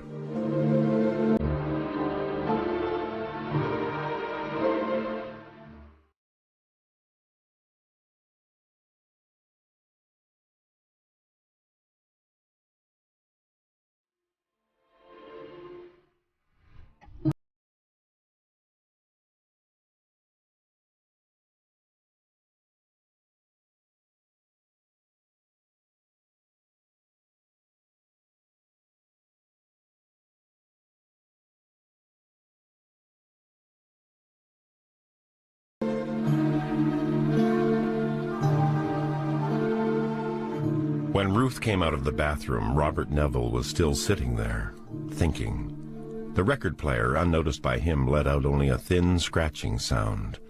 Ruth lifted the record from the turntable and turned it. "Well, what about Cortman?" she asked, sitting down. He looked at her blankly. "Cortman? You were going to tell me something about him and the cross." "Oh. Well, one night I got him in here and showed him the cross. Shall I kill her now? Shall I not even investigate, but kill her and burn her?" Such thoughts were a hideous testimony to the world he had accepted, a world in which murder was easier than hope. Well, he wasn't that far gone yet, he thought. I'm a man, not a destroyer. When I showed him the cross, he laughed in my face, but when I held a Torah before his eyes, I got the reaction I wanted. I had him tied up, but when he saw the Torah, he broke loose and attacked me. What happened? She seemed to have lost her fright again. Using the Torah, I backed him to the door and got rid of him. Oh. So you see, the cross hasn't the power the legend says it has. My theory is that, since the legend came into its own in Europe, a continent predominantly Catholic, the cross would naturally become the symbol of defense against powers of darkness. "Couldn't you use your gun on Cortman?" she asked. "How did you know I had a gun?" "I assumed as much," she said. "We had guns." "Then you must know bullets have no effect on vampires." "We were never sure," she said, then went on quickly. "Do you know why that's so? Why bullets don't affect them?" He shook his head. "I don't know," he said. He did know, but doubting again, he didn't want to tell her. Through experiments on the dead vampires, he had discovered that the bacilli affected the creation of a powerful body glue that sealed bullet openings as soon as they were made. Bullets were enclosed almost immediately, and since the system was activated by germs, a bullet couldn't hurt it. Shooting vampires was like throwing pebbles into tar. As he sat looking at her, she arranged the folds of the robe around her legs, and he got a momentary glimpse of brown thigh. Far from being attracted, he felt irritated. It was such a typical feminine gesture, he thought, an artificial movement. In a way, he almost regretted having found her at all. Through the years, he had achieved a certain degree of peace. He had accepted solitude, found it not half bad. Now this. The music ended. She got up, and he watched her while she looked through his records. She seemed like a young girl. She was so slender. Who is she, he thought. Who is she really? "Tell me about yourself," she said.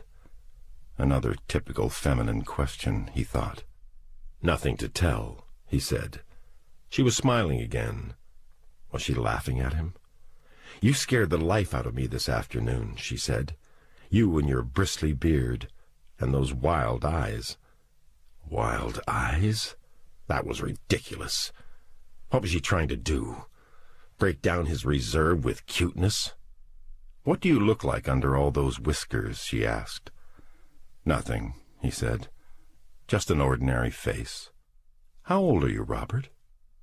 It was the first time she'd spoken his name. It gave him a strange, restless feeling to hear a woman speak his name after so long. "Don't call me that," he almost said to her. He didn't want to lose the distance between them. If she were infected and he couldn't cure her, he wanted it to be a stranger that he put away. "You don't have to talk to me if you don't want to," she said quietly. "I won't bother you. I'll go tomorrow." "But," he said. "I don't want to spoil your life," she said. "You don't have to feel any obligation to me just because we're the only ones left." He felt a brief stirring of guilt at her words. "Why should I doubt her?" he told himself. "If she's infected, she'll never get away alive. What's there to fear?" "I'm sorry," he said.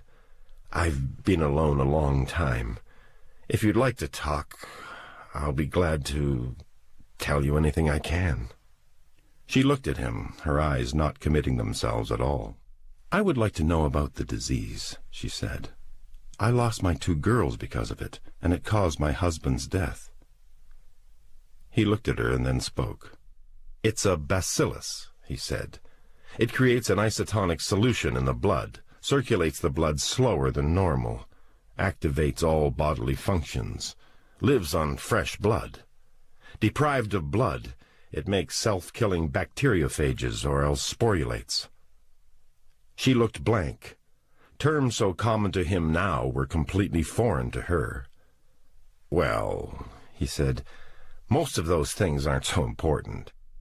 Quickly he told her about the imperfect waste disposal of the lymphatic system, the garlic as allergen causing anaphylaxis, the various vectors of the disease.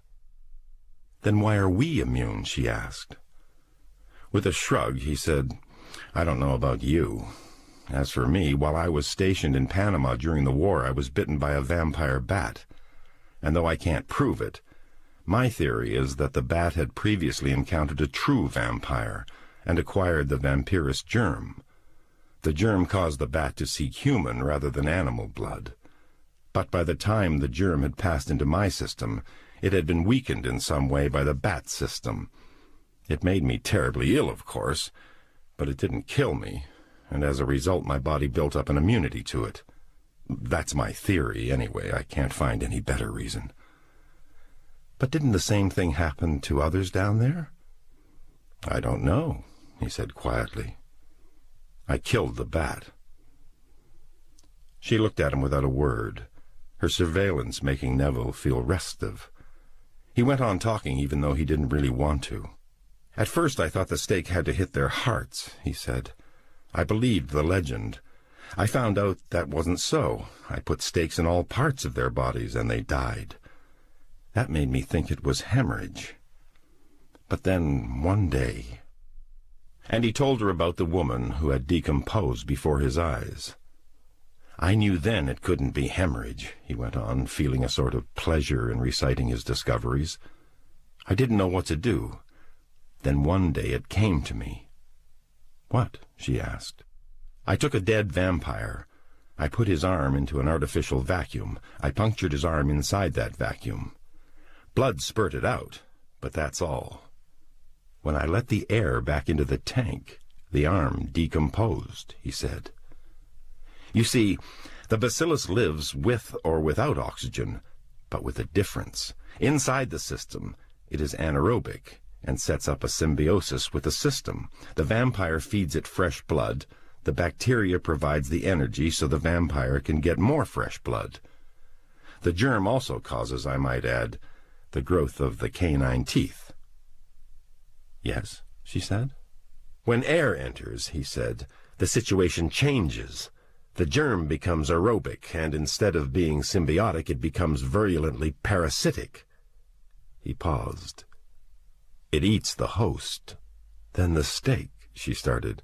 "Lets air in, of course.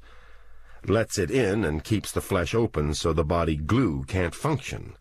So the heart has nothing to do with it. What I do now is cut the wrists deep enough so the body glue can't work." He smiled a little. "When I think of all the time I used to spend making steaks—" She nodded, and noticing the wineglass in her hand, put it down. "That's why the woman I told you about broke down so rapidly. She'd been dead so long that as soon as air struck her system, the germs caused spontaneous dissolution." "It's horrible," she said. He looked at her in surprise. Horrible. Wasn't that odd? He hadn't thought that for years. For him, the word horror had become obsolete. The situation merely existed as natural fact. It had no adjectives. "And what about the ones who are still alive?" she asked. "When you cut their wrists, the germ naturally becomes parasitic, but mostly they die from simple hemorrhage." "Simple?" "What's the matter?" he asked. Nothing, she said. He smiled. "One gets used to these things," he said. "One has to, believe me. It's the only thing I can do. Is it better to let them die of the disease and return, in a far more terrible way? "But you said a lot of them are still living," she said nervously. "How do you know they're not going to stay alive?" "I know the germ. No matter how long their systems fight it, in the end it will win. I've made antibiotics, injected dozens of them, but it doesn't work when they're already deep in the disease. Their bodies can't fight germs and make antibiotics at the same time. It can't be done, believe me. If I didn't kill them, sooner or later they'd die and come after me. I have no choice. No choice at all." They were silent then, and the only sound in the room was the rasping of the needle on the inner grooves of the record. It was strange, he thought, to find himself vaguely on the defensive for what yesterday was accepted necessity. In the years that had passed, he had never once considered the possibility that he was wrong. It took her presence to bring about such thoughts, and they were strange, alien thoughts. "Do you actually think I'm wrong?" he asked in an incredulous voice.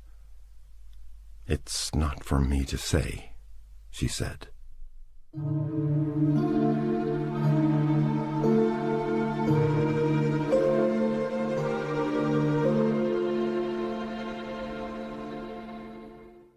"Verge!" The dark form recoiled against the wall as Robert Neville's hoarse cry ripped open the silent blackness. "Verge!" he said again, weakly, shakily. "Verge? It's me," the faltering voice said in the darkness. He took a trembling step toward the thin stream of light spearing through the open peephole. She gasped as he put his hand out and clutched her shoulder. "It's Ruth, Ruth!" she said in a terrified whisper.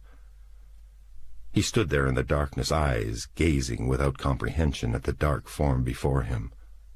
"It's Ruth," she said again. Waking came like a hose blast of numbing shock. It wasn't Verge. He stood there staring, weighted beneath a sudden depression. He looked at the open peephole, then back at her. "What are you doing?" he asked, voice still thick with sleep. "Nothing," she said nervously. I couldn't sleep." He blinked his eyes suddenly at the flaring lamplight.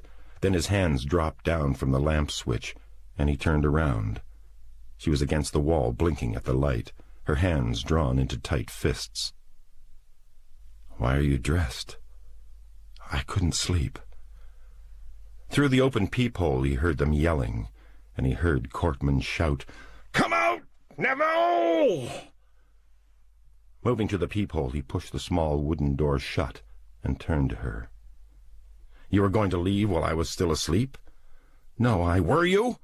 she gasped as he grabbed her wrist. "No, no," she said quickly. "How could I, with them out there?" Abruptly he dropped her arm and turned away. She said nothing as he poured a tumbler full of whiskey and swallowed it convulsively. Verge, he thought miserably. Still with me. Was that her name? He heard Ruth ask. "Go to bed," he said in a dead voice. She drew back a little. "I'm sorry," she said. "I didn't mean—" Suddenly he knew he didn't want her to go to bed. He wanted her to stay with him. He didn't want to be alone. "I thought you were my wife," he heard himself saying. He drank a mouthful of whiskey. Ruth stayed in the shadows, listening. "She came back, you see," he said.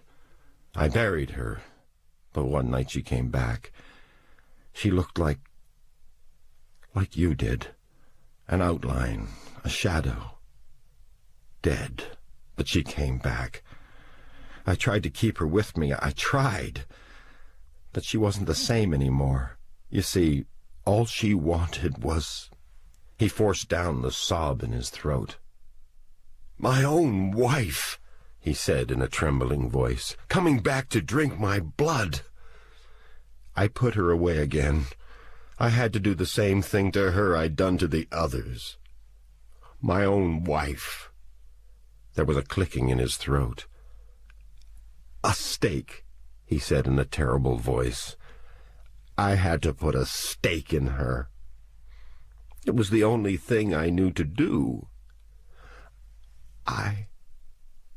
He couldn't finish. He stood there a long time, shivering helplessly, eyes tightly shut. Then he spoke again.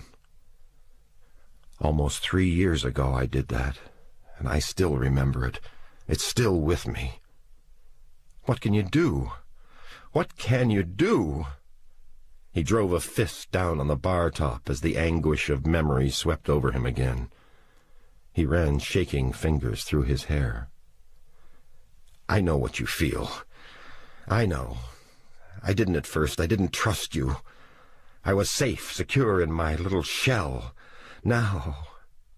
He shook his head slowly, defeatedly. In a second, it's all gone. Adjustment, security, peace, all gone. Robert. Her voice was as broken and lost as his. Why are we being punished like this? She asked. He drew in a shuddering breath. I don't know, he answered bitterly. There's no answer, no reason. It just is.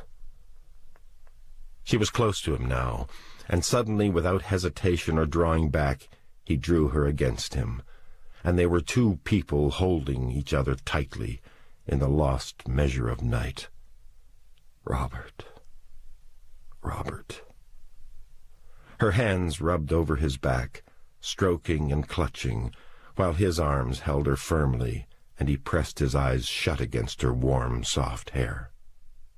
Their mouths held together for a long time, and her arms gripped with desperate tightness around his neck.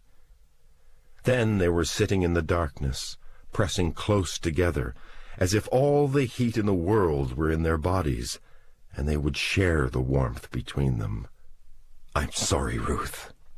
Sorry for being so cruel to you, for not trusting you. She was silent, holding tight. Oh, Robert, she said then, it's so unfair. Why are we still alive? It would be better if we were all dead. Shh, shh, he said, feeling emotion for her like a released current pouring from his heart and mind. It'll be all right. How can it? It will, he said, even though he knew he really couldn't believe it. He didn't know how long it was they sat there holding each other close. He forgot everything, time and place. It was just the two of them together, needing each other, survivors of a black terror, embracing because they had found each other. Come, he said. We'll check you. Don't be afraid. I'm sure we won't find anything. But if we do, I'll cure you. I swear, I'll cure you, Ruth. I won't hurt you, I promise. Let's find out for sure. Then we can plan and work. I'll save you, Ruth, I will. Or I'll die myself. She was still tense, holding back. Come with me, Ruth. He led her into the bedroom, and when he saw in the lamplight how frightened she was, he pulled her close and stroked her hair. It's all right, he said. No matter what we find, it'll be all right. Don't you understand? He sat her down on the stool, and her face was completely blank, her body shuddering as he heated the needle over a Bunsen flame. He bent over and kissed her on the cheek. It's all right now, he said gently. It's all right. She closed her eyes as he jabbed in the needle. He pressed out the blood and rubbed it on the slide. There, he said anxiously, pressing a little cotton to the nick on her finger. He felt himself trembling helplessly. No matter how he tried to control it, he couldn't. His fingers were almost incapable of making the slide, and he kept looking at Ruth and smiling at her, trying to take the look of taut fright from her features. Don't be afraid, he said. She sat without a word, looking at him with listless eyes as he worked. Her hands kept stirring restlessly in her lap. What will you do if I am? She said then. I'm not sure, he said. Not yet, but there are a lot of things we can do. What? Vaccines, for one. You said vaccines don't work, she said, her voice shaking a little. Yes, but... He broke off as he slid the glass slide onto the microscope. Robert, what could you do? She slid off the stool as he bent over the microscope. Robert, don't look, she begged suddenly, her voice pleading. But he'd already seen. He didn't realize that his breath had stopped. His blank eyes met hers. Ruth, he whispered in a shocked voice. The wooden mallet crashed down on his forehead. A burst of pain filled Robert Neville's head, and he felt one leg give way. As he fell to one side, he knocked over the microscope. His right knee hit the floor, and he looked up in dazed bewilderment at her fright-twisted face. The mallet came down again, and he cried out in pain. He fell to both knees, and 100 miles away he heard her gasping sob. "I told you not to," she cried. He clutched at her legs, and she drove the mallet down a third time, this time on the back of his skull. Robert Neville's hands went limp and slid off her calves, rubbing away part of the tan. He fell on his face, and his fingers drew convulsively as night filled his brain.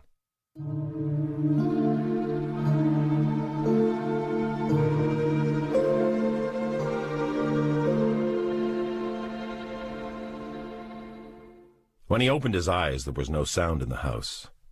He lay there looking confusedly at the floor. Then, with a grunt, he sat up. A package of needles exploded in his head, and he slumped down, hands pressed to his throbbing skull. After a few minutes, he pulled himself up by gripping the edge of the bench. A minute later, he managed to stumble into the bathroom. There he threw cold water on his face and sat on the bathtub, pressing a cold, wet cloth to his forehead. What had happened? He kept blinking and staring at the white-tiled floor. He stood up and walked slowly into the living room. It was empty. The front door stood half open in the gray of early morning. She was gone. Then he remembered. He struggled back to the bedroom, using the walls to guide him. The note was on the bench next to the overturned microscope. He picked up the paper with numbed fingers and carried it to the bed. Sinking down, he held the letter before his eyes, but the letters blurred and ran. He shook his head and pressed his eyes shut. After a little while, he read, "Robert, now you know.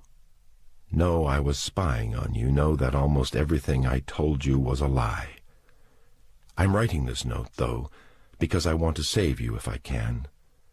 When I was first given the job of spying on you, I had no feelings about your life.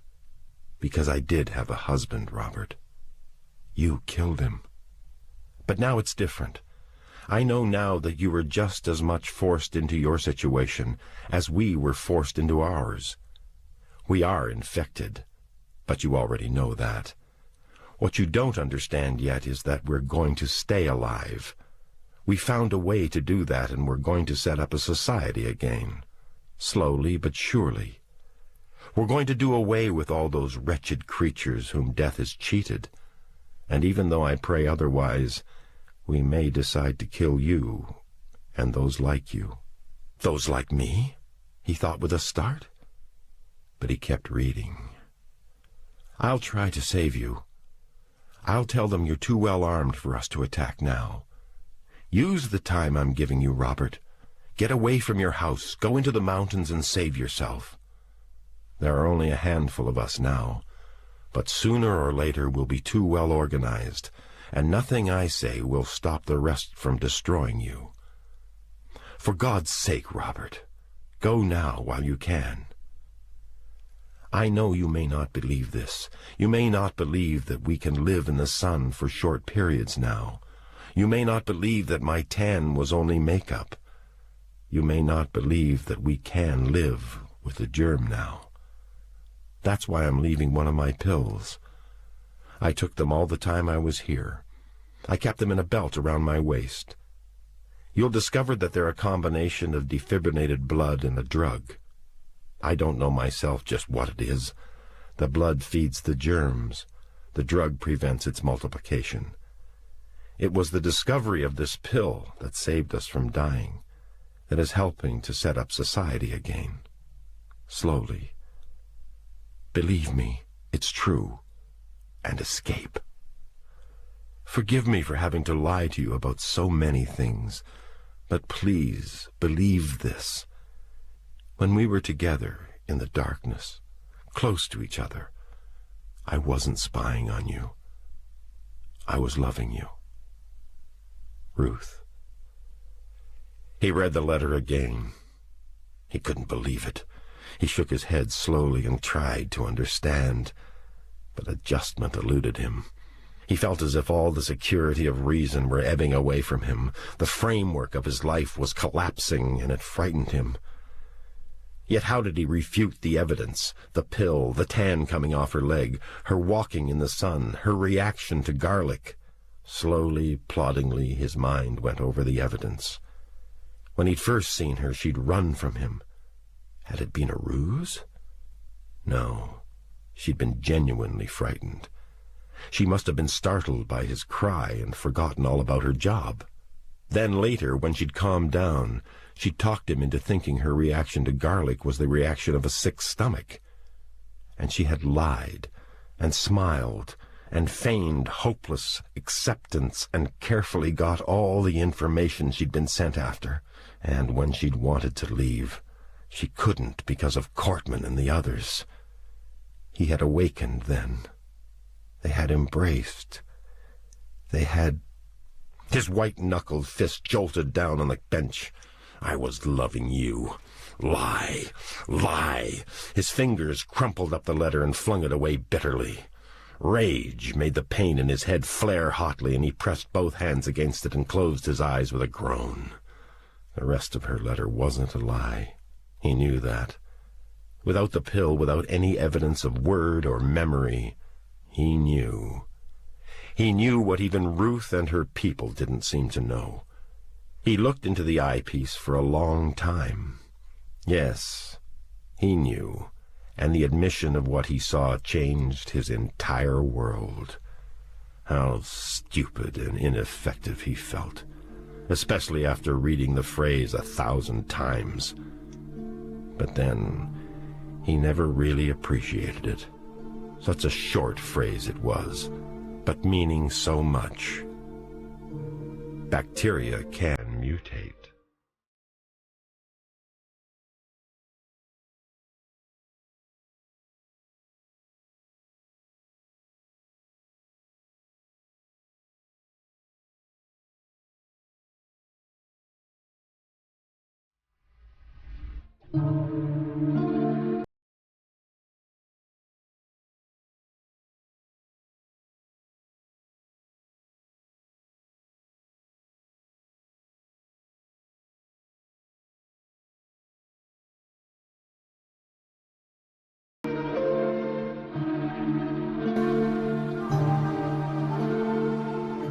They came by night, came in their dark cars with their spotlights and their guns and their axes and pikes, came from the blackness with a great sound of motors, the long white arms of their spotlights snapping around the boulevard corner and clutching out at Cimarron Street.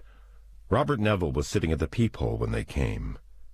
He had put down a book and was sitting there watching idly when the beams splashed white across the bloodless vampire faces, and they whirled with a gasp, their dark animal eyes staring at the blinding lights. Neville jumped back from the peephole, his heart thudding.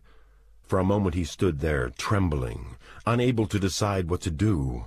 His throat contracted, and he heard the roar of the car motors even through the soundproofing on his house. He thought of the pistols in his bureau, the submachine gun on his workbench, thought of defending his house against them. Then he pressed his fingers in until the nails dug at his palms.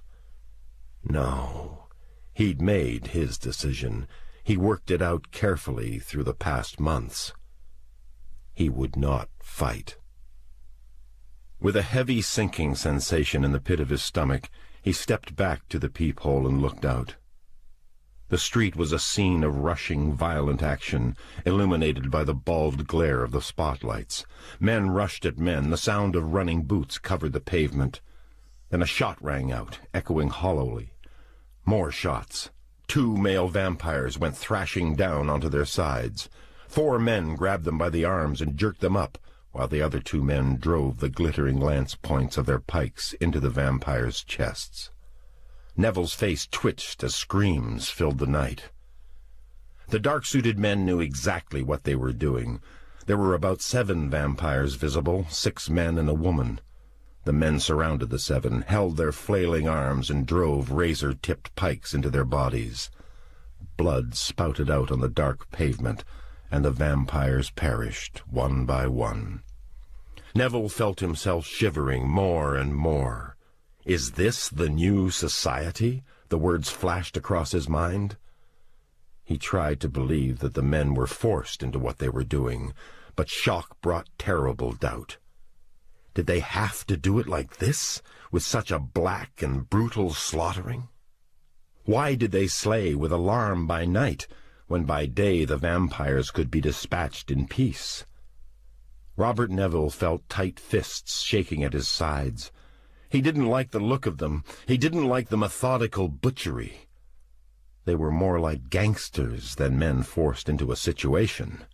There were looks of vicious triumph on their faces, white and stark in the spotlights.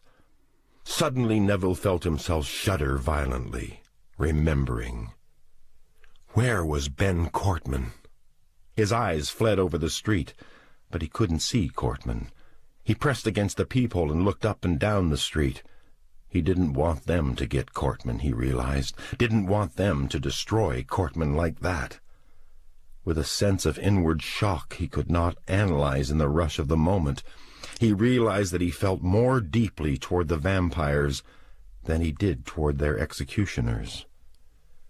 Now the 7 vampires lay crumpled and still in their pools of stolen blood. The spotlights were moving around the street, flaying open the night. Neville turned his head away as the brilliant glare blazed across the front of the house. Then the spotlight had turned about, and he looked again.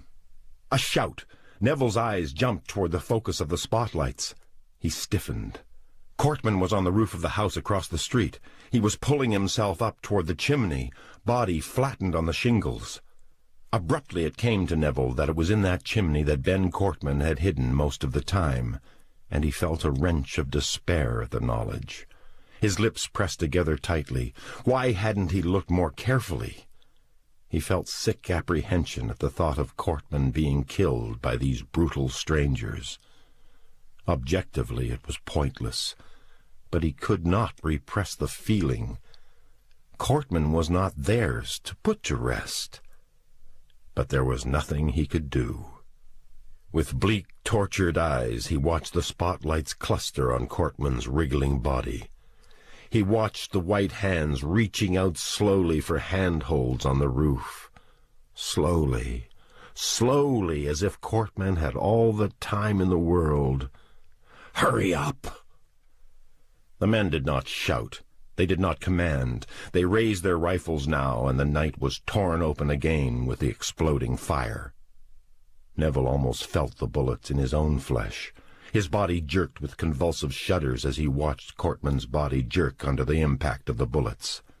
Still Cortman kept crawling, and Neville saw his white face, his teeth gritted together. The end of Oliver Hardy, he thought. The death of all comedy and laughter. He didn't hear the continuous fusillade of shots. He didn't even feel the tears running down his cheeks. His eyes were riveted on the ungainly form of his old friend, inching up the brightly lit roof. Now Cortman rose on his knees and clutched at the chimney edge with spasmodic fingers. His body lurched as more bullets struck. His dark eyes glared into the blinding spotlights. His lips were drawn back in a soundless snarl. Then he was standing up beside the chimney, and Neville's face was white and taut as he watched Cortman start to raise his right leg. And then the hammering machine gun splattered Cortman's flesh with lead. For a moment Cortman stood erect in the hot blast, palsied hands raised high over his head, a look of berserk defiance twisting his white features. "Ben," Neville muttered in a croaking whisper. Ben Cortman's body folded, slumped forward. fell. It slid and rolled slowly down the shingles, then dropped into space. In a sudden silence, Neville heard the thump of it from across the street.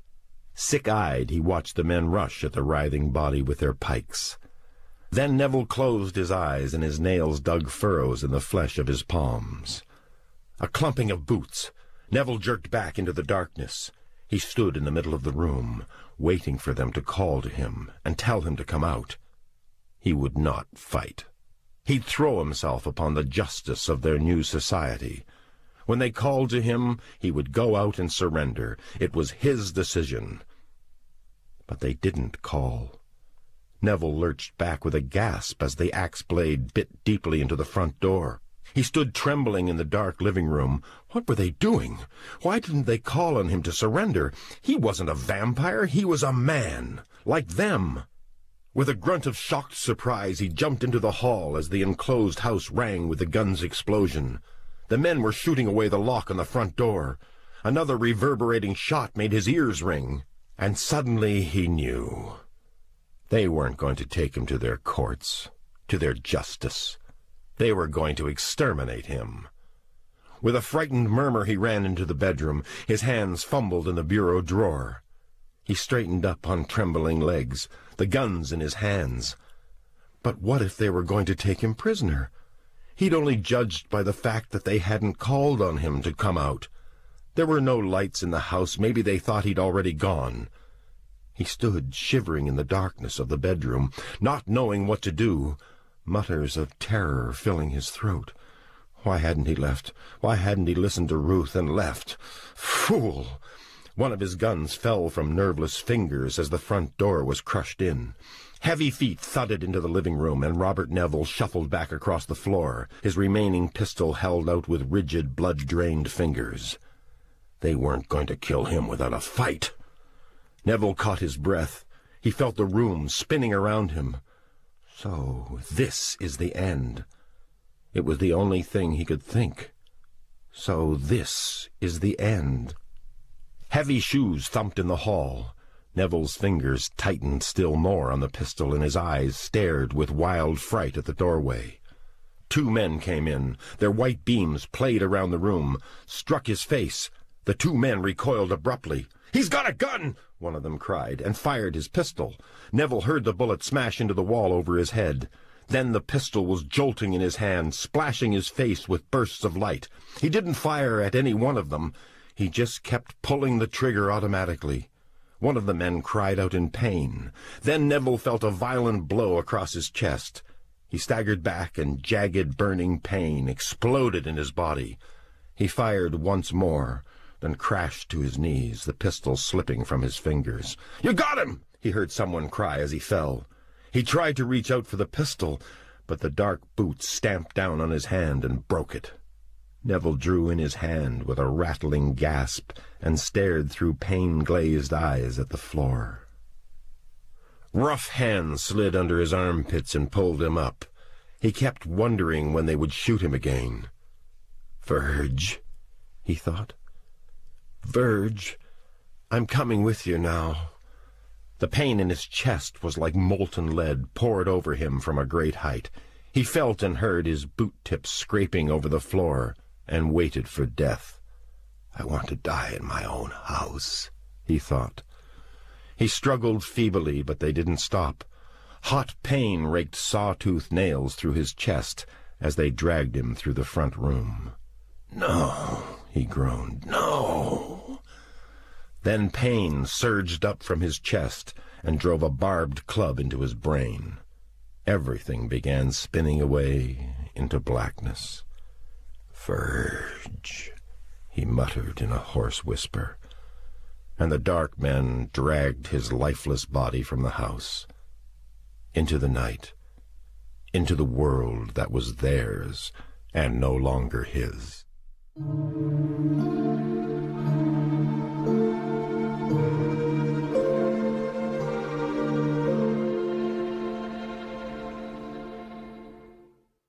Sound. A murmured rustle in the air. Robert Neville coughed weakly, then grimaced as the pain filled his chest. The sound grew stronger, became a rumbling mixture of noises. He stared at the rough plaster ceiling for a full minute without blinking. Pain ebbed and swelled in his chest with an endless nerve-clutching throb. His face remained a taut, lined mask of resistance to the pain. If he relaxed for a second, it enveloped him completely. He had to fight it. For the first few minutes he could only struggle with the pain, suffering beneath its hot stabbing. Then, after a while, his brain began to function, slowly like a machine faltering, starting and stopping, turning and jamming gears. Where am I? It was his first thought. The pain was awful.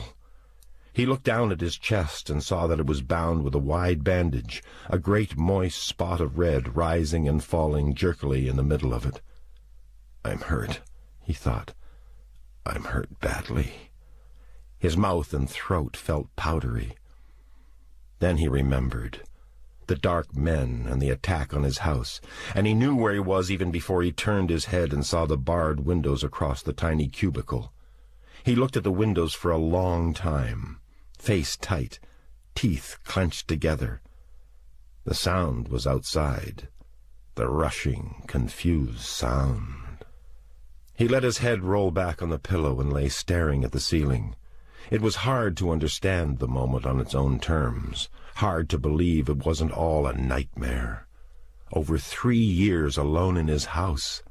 Now this. But he couldn't doubt the sharp, shifting pain in his chest, and he couldn't doubt the way the moist red spot kept getting bigger and bigger. I'm going to die, he thought. He tried to understand that, but that didn't work either. In spite of having lived with death all these years, in spite of having walked a tightrope of bare existence across an endless maw of death, in spite of that, he couldn't understand it. Personal death still was a thing beyond comprehension. He was still on his back when the door behind him opened. He couldn't turn. It hurt too much. He lay there and listened to the footsteps approach the bed, then stop. He looked up, but the person hadn't come into view yet. My executioner, he thought. The justice of this new society. He closed his eyes and waited. He ran his tongue over his lips. Are you thirsty? He looked up with dulled eyes at her, and suddenly his heart began throbbing. The increased blood flow made the pain billow up and swallow him. He couldn't cut off the groan of agony. He twisted his head on the pillow, biting his lips and clutching at the blanket feverishly. The red spot grew bigger. She was on her knees now, patting perspiration from his brow, touching his lips with a cool, wet cloth. The pain began to subside slowly, and her face came into gradual focus. Neville lay motionless, staring at her with pain-filled eyes. So, he finally said. She didn't answer. She got up and sat on the edge of the bed. She patted his brow again. Then she reached over his head, and he heard her pouring water into a glass. The pain dug razors into him as she lifted his head a little so he could drink. This is what they must have felt when the pikes went into them, he thought. This cutting, biting agony, the escape of life's blood. His head fell back on the pillow. Thank you, he murmured. She sat looking down at him, a strange mixture of sympathy and detachment on her face. Her reddish hair was drawn back into a tight cluster behind her head and clipped there. She looked very clean-cut and self-possessed. You wouldn't believe me, would you? She asked. A little cough puffed out his cheeks. His mouth opened and he sucked in some of the damp morning air. I believed you, he said. Then why didn't you go? He tried to speak, but the words jumbled together. His throat moved, and he drew in another faltering breath. I couldn't, he muttered. I almost went, several times. Once I even packed and started out. But I couldn't go. I was too used to the house. It was a habit. Just like the habit of living. I got used to it. Her eyes ran over his sweat-greased face, and she pressed her lips together as she patted his forehead again. "It's too late now," she said. "You know that, don't you?" Something clicked in his throat as he swallowed. "I know," he said. He tried to smile, but his lips only twitched. "Why did you fight them?" she said. "They had orders to bring you in unharmed. If you hadn't fired at them, they wouldn't have harmed you." His throat contracted. "What difference?" he gasped. His eyes closed, and he gritted his teeth tightly to force back the pain. When he opened them again, she was still there. The expression on her face had not changed. His smile was weak and tortured. Your society is certainly a fine one," he gasped. "Who are those gangsters who came to get me? The Council of Justice?" Her look was dispassionate. "She's changed," he thought suddenly. "New societies are always primitive," she answered. "You should know that. In a way, we're like a revolutionary group, repossessing society by violence. It's inevitable. Violence is no stranger to you. You've killed many times. Only to survive." "That's exactly why we're killing," she said calmly. "To survive. We can't allow the dead to exist beside the living. Their brains are impaired. They exist for only one purpose. They have to be destroyed. As one who killed the dead and the living, you know that." The swelling pain sank down, and the clouds passed from his eyes. He looked up at her calm face. "I hope so," he said.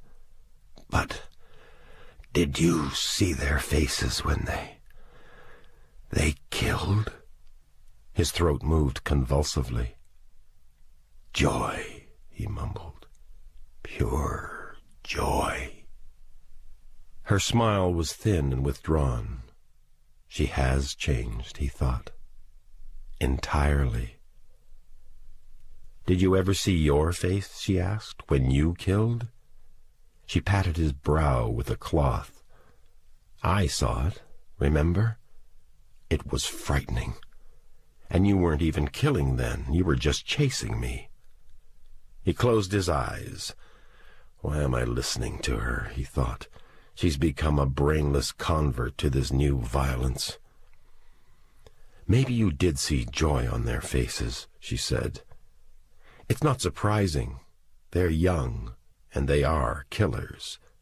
Assigned killers, legal killers. They're respected for their killing, admired for it.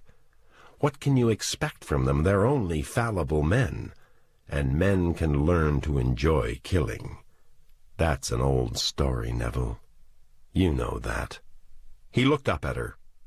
Her smile was the tight, forced smile of a woman who is trying to forgo being a woman in favor of her dedication. "Robert Neville," she said, "the last of the old race." His face tightened. "Last?" he muttered, feeling the heavy sinking of utter loneliness in him. "As far as we know," she said casually. "You're quite unique, you know. When you're gone, there won't be anyone else like you within our particular society." He looked towards the window. "Those are people outside," he said. She nodded. "They're waiting." "For my death?" "For your execution," she said.